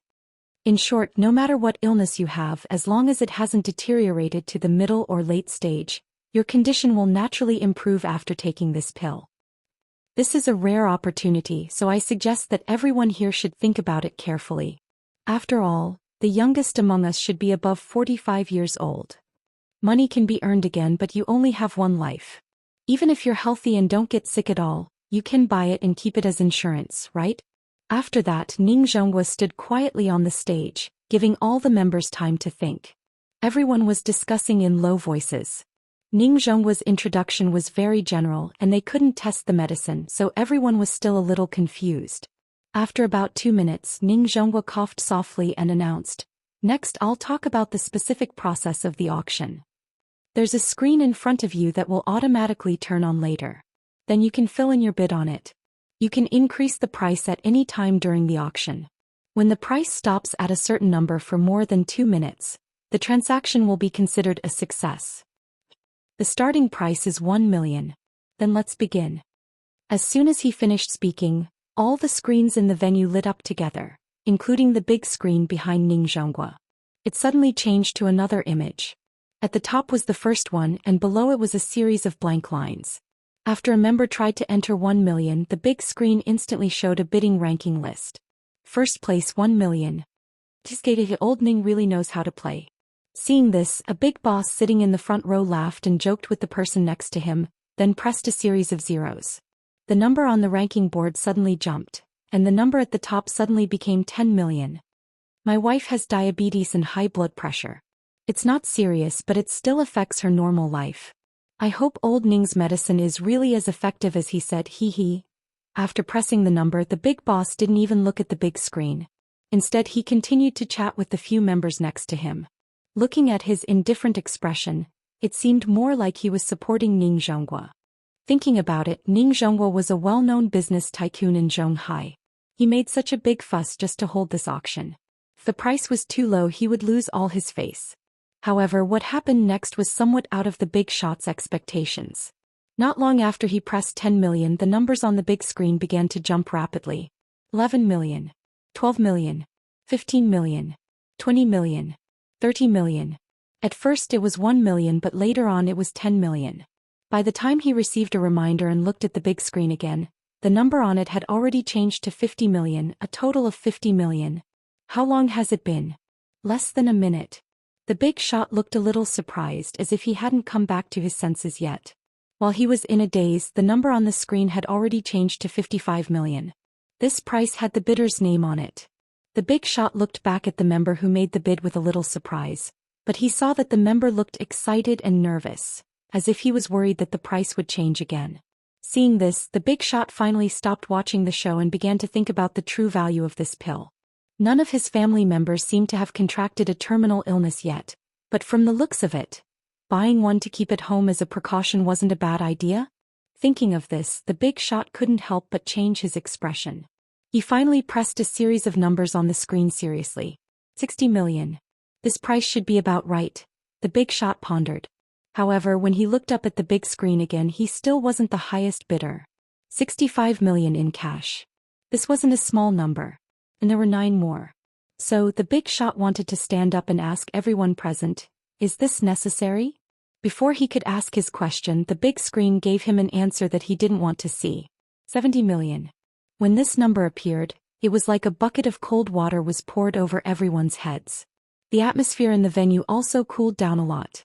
This wasn't a project investment through the company. This was a private payment in cash. 70 million in cash was indeed a bit too much. Everyone present was a sly old fox in the business world, so they were particularly sensitive to cash.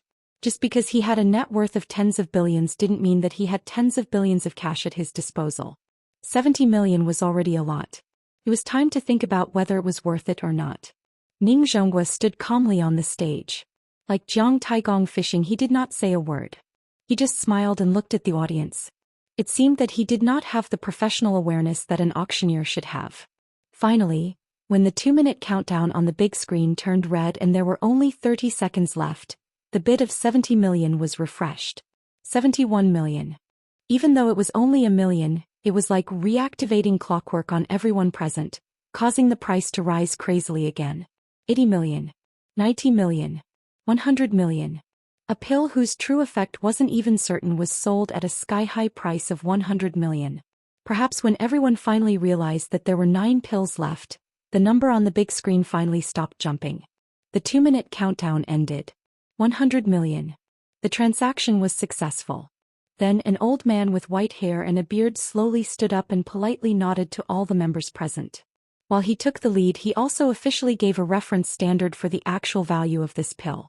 With this standard as a reference, the following bids were much simpler. The prices of the next few pills were basically maintained at around 90 million. Once it exceeded 90 million, everyone would consider giving up and waiting for the next pill. Perhaps it was because everyone still had a certain amount of doubt about the effect of the pill. Therefore, when the first few desperate members got the pills they wanted, the price of the pills became lower and lower. The last pill was only sold at 80 million. Then it stopped moving and began the countdown. Ning Zhonghua didn't panic at all. In fact, he didn't care how much money he could get today. Businessmen were after profits. Ning Zhonghua had mobilized all his connections to hold this auction. What he was after was not as simple as money. He had a big plan, Ning Zhonghua thought while looking at the name of the last bidder. But after seeing the name, Ning Zhonghua was stunned for a moment. Then he quietly winked at Zhang Jiada, who was below the stage. And he found the figure of the bidder in the crowd. Zhu Wei, an old friend. He started by smuggling medical equipment. Later, during the craze of state-owned enterprise reform, he used some means to turn a well-run state-owned pharmaceutical company into his private enterprise. Because of this, he completely integrated into the rich circle of Zhonghai. Ning Zhonghua knew Su Wei more than 20 years ago. The two had some small conflicts back then. But with their own development and growth, the small conflicts had long been forgotten, so when they met they would still smile and greet each other. As for whether or not they were secretly cursing each other, that was another matter altogether. Su Wei had a good relationship with the other founders. In addition, his pharmaceutical business had been growing over the years. Therefore, he was recommended to join the Binjiang Association. In today's auction, Su Wei didn't want to bid because he had always been at odds with Ning Zhonghua. He started in the pharmaceutical industry. Now Ning Zhonghua casually took out 10 inexplicable pills and they could be sold for a sky-high price of more than 1 billion in cash. How could Su Wei not be jealous? So after hesitating for a while, Su Wei decided to buy one and take it back to the laboratory to study it. He wanted to see if this medicine was really that magical.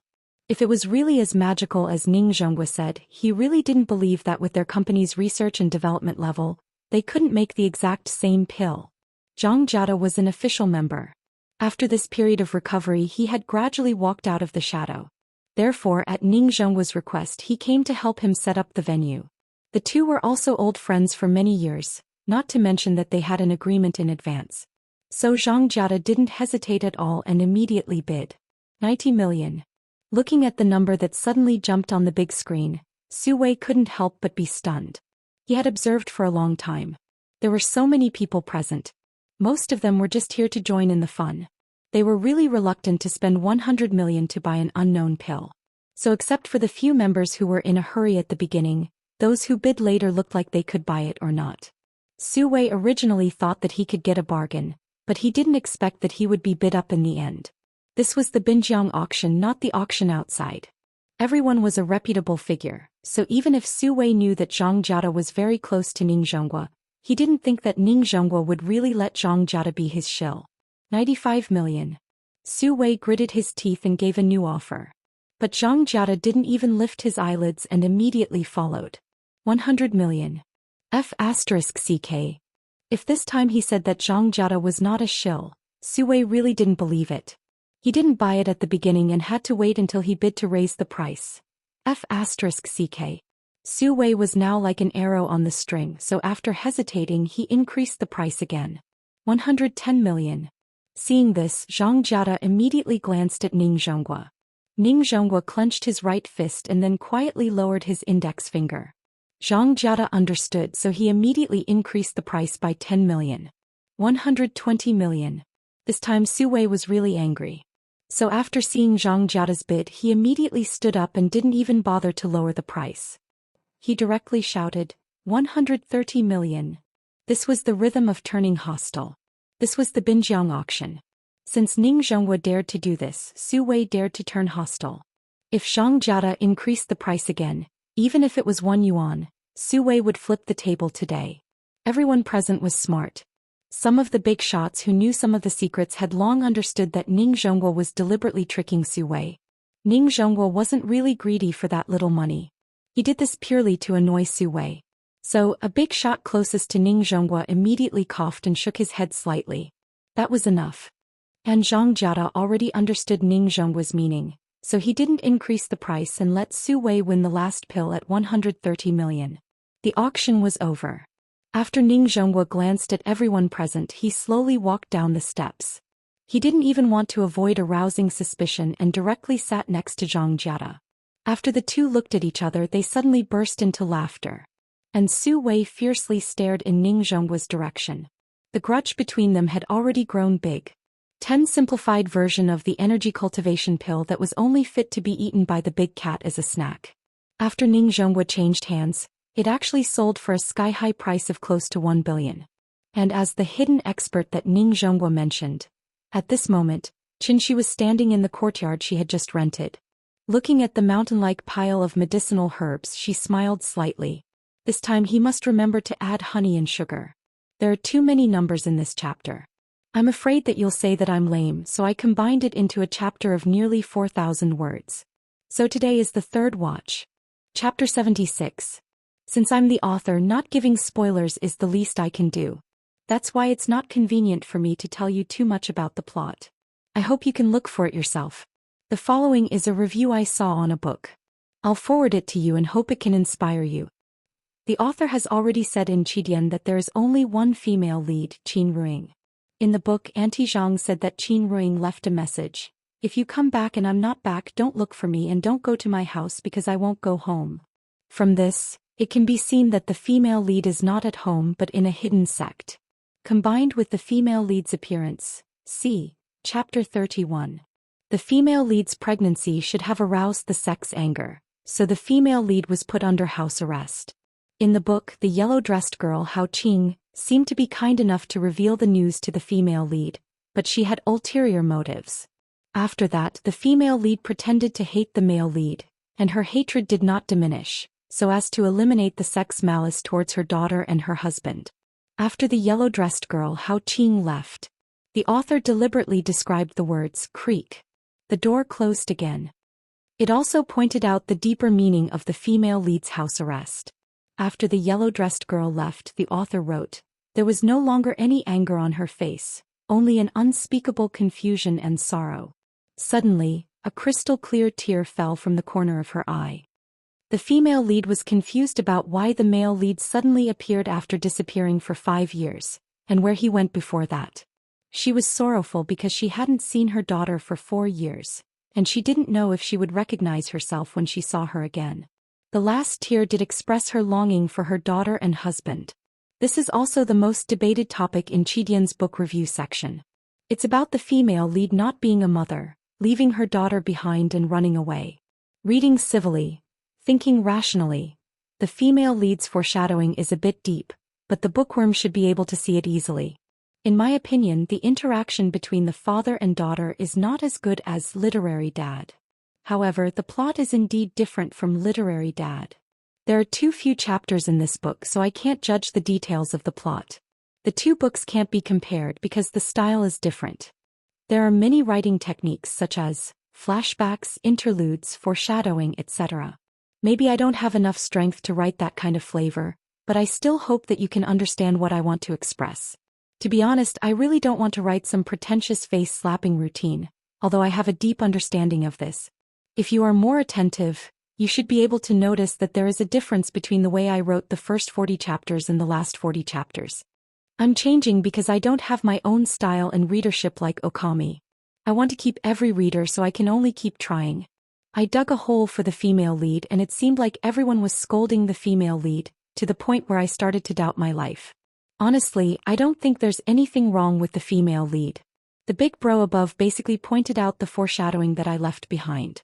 Although his guess was only 60 to 70% correct, at least he didn't go overboard and make all kinds of random assumptions.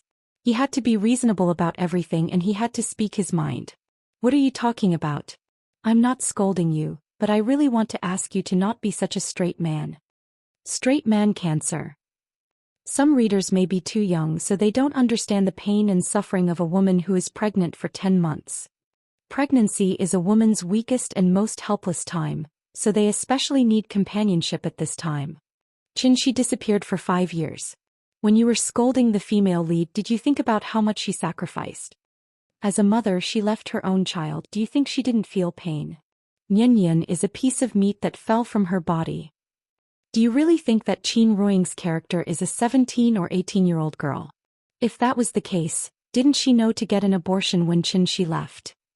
You are all readers, and 10% of you will become my breadwinner in the future, so I can't afford to offend you. I'll do whatever I can to earn money. I'm not stupid, so of course I won't go against money.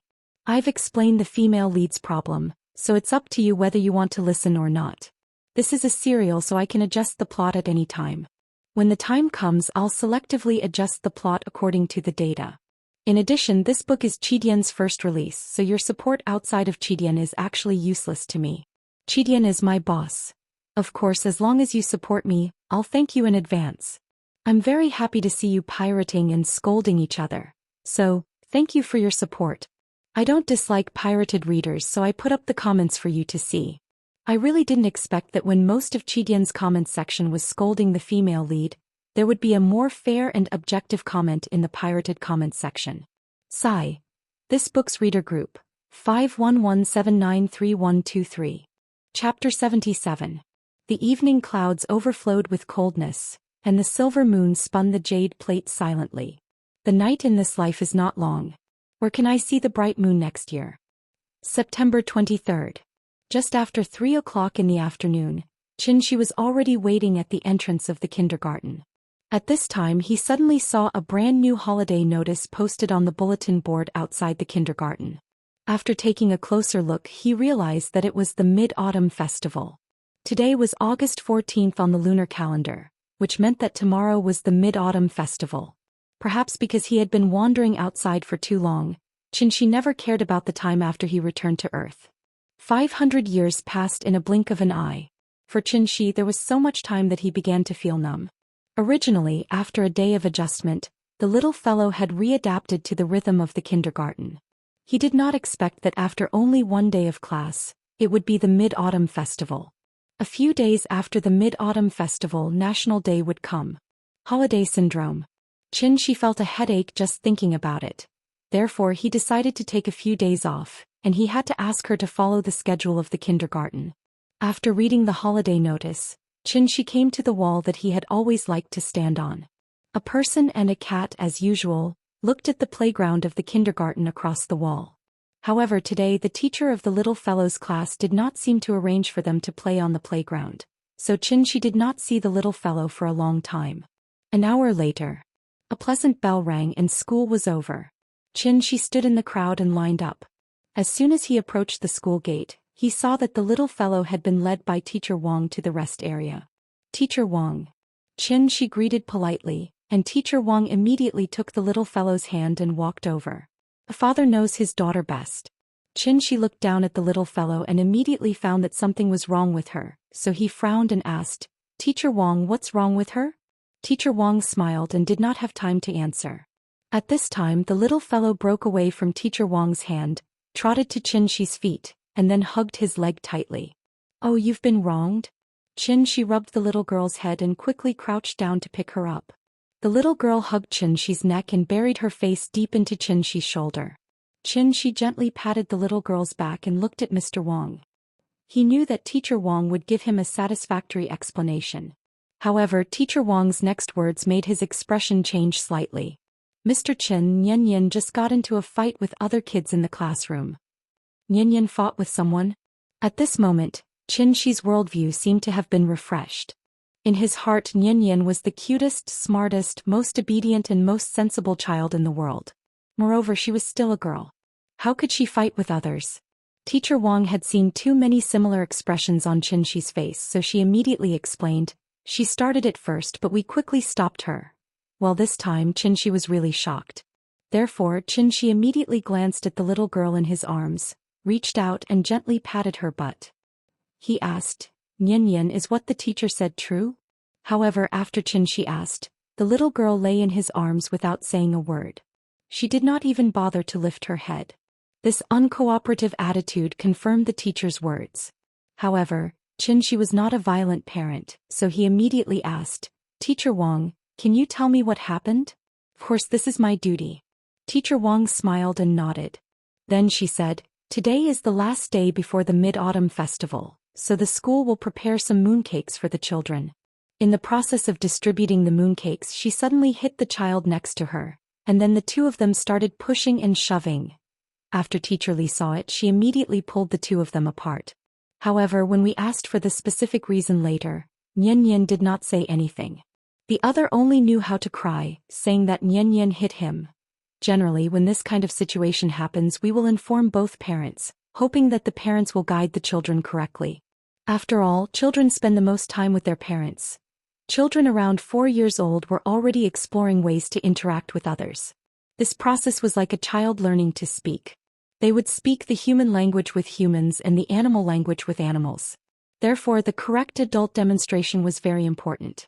When a child knew right and wrong, it was possible to develop the ability to deal with problems and self-control in social conflicts. For children born in a normal environment and upbringing, physical contact and conflicts before the age of 6 were not malicious fights, but to express their emotions at the time. Therefore, when a child used physical contact to express their dissatisfaction, the adult needed to intervene as early as possible to guide them.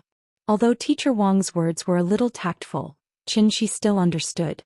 Therefore, he could only smile awkwardly. "We did not find out the specific reason for the fight, so I hope that you can have a good chat with your child when you get home."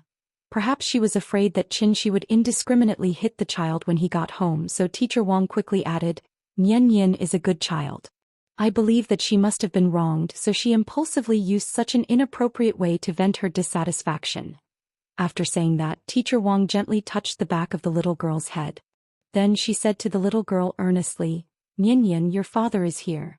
If you have any grievances, you can tell your father, but you must remember that you are not allowed to hit anyone in the future, okay?" The little girl did not respond. Xianxia shook his arm and said in a low voice, "Teacher Wang is talking to you. Be good, be polite." The little girl still did not raise her head, but she lay in Xianxia's arms and reluctantly made a sound, indicating that she heard it. "I'm sorry, Teacher Wang. I will talk to her when I get home. It's okay. It's normal for a child to have been wronged.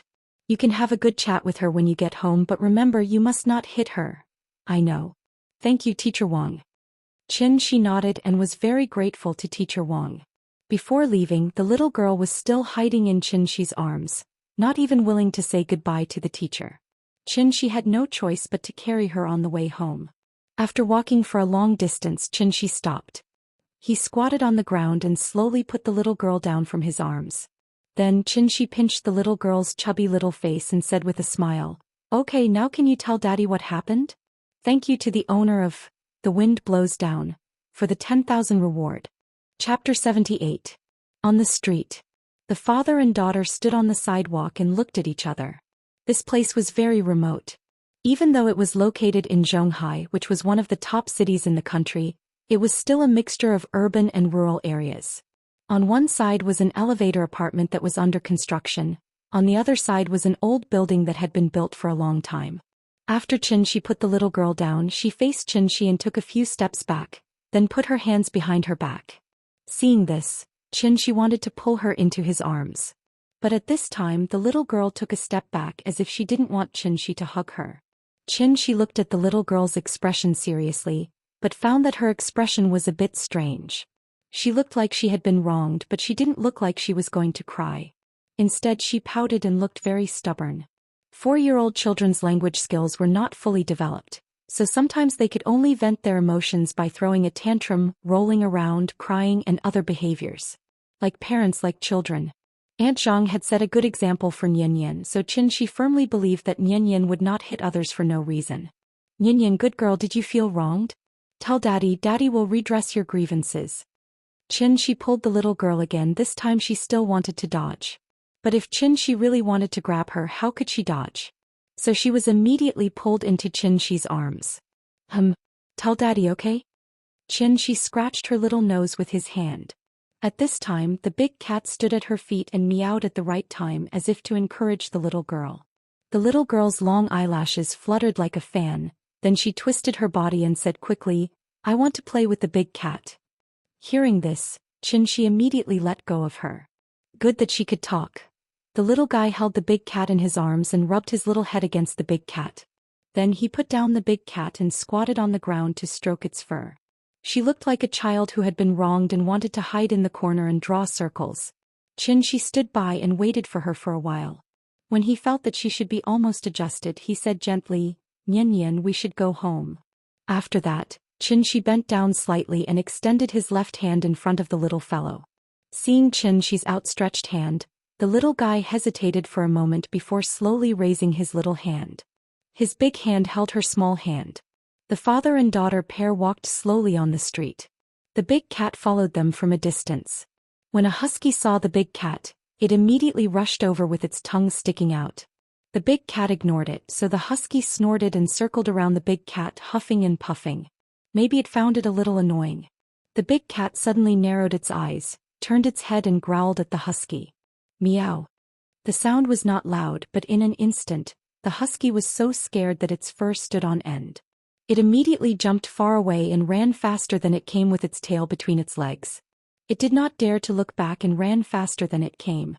After arriving home, the little fellow seemed to have recovered a lot. Then she sat directly on the sofa and watched cartoons by herself. Xianxia changed his shoes.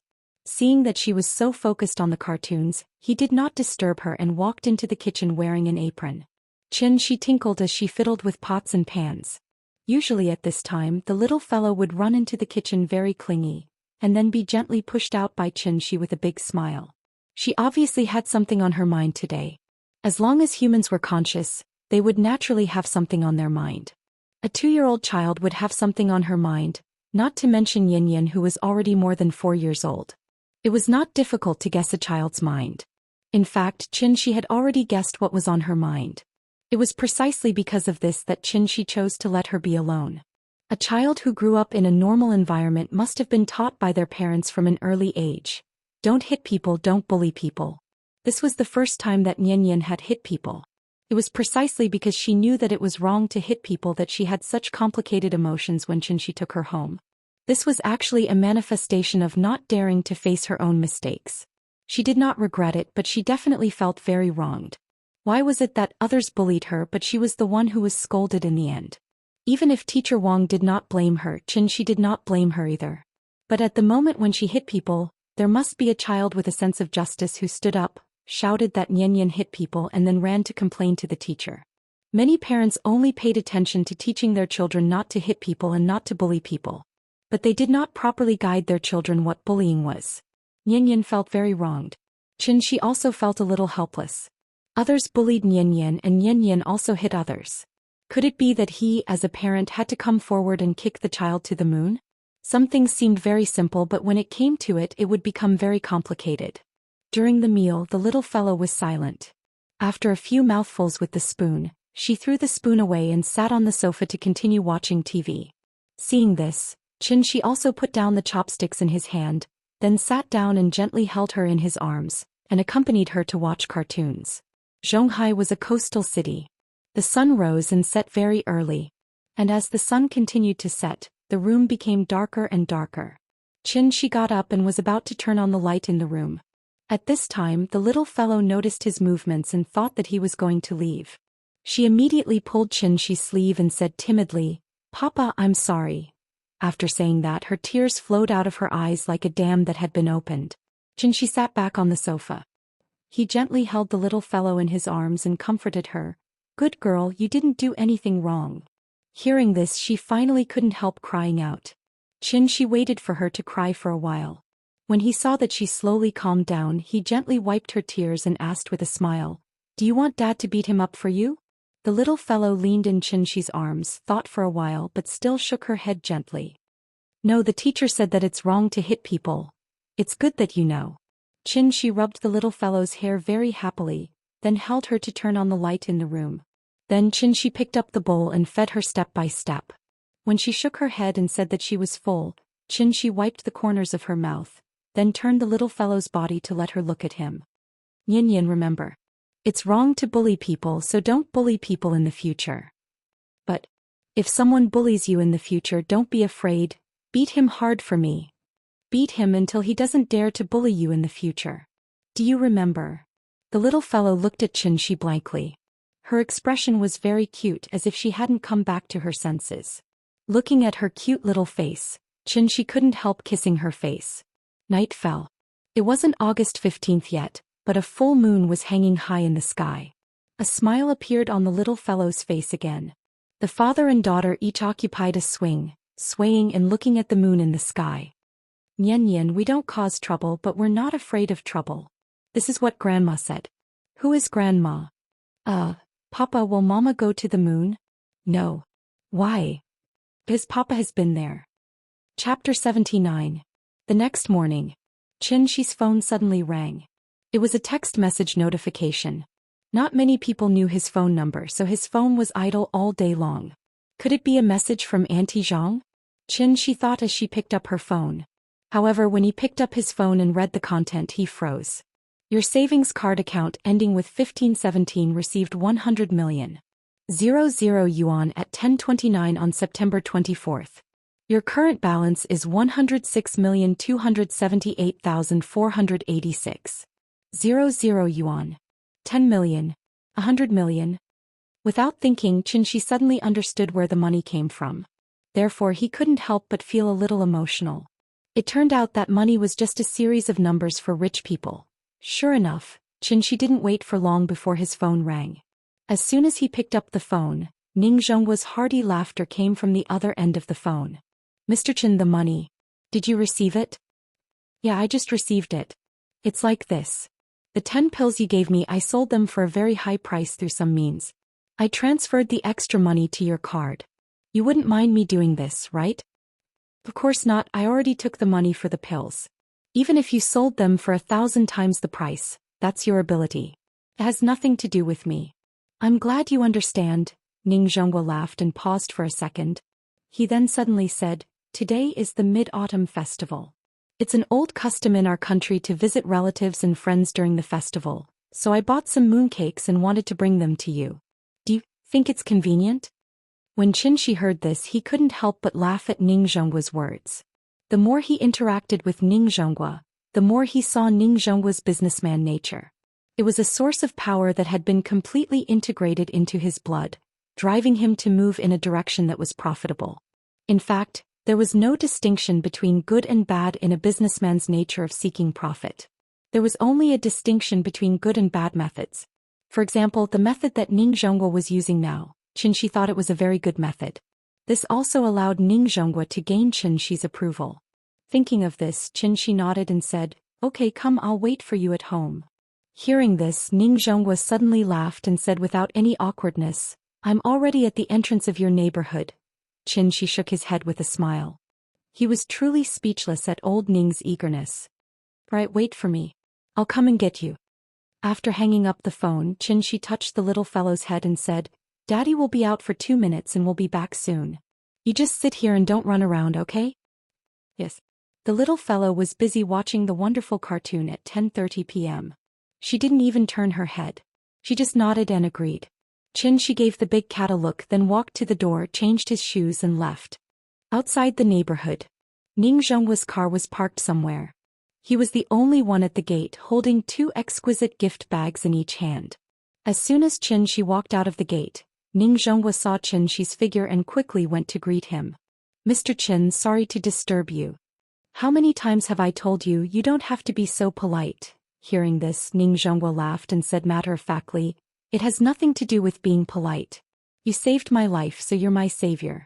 A drop of water should be repaid with a gushing spring, let alone a life-saving grace. So this is what I should do. Please don't treat me like an outsider.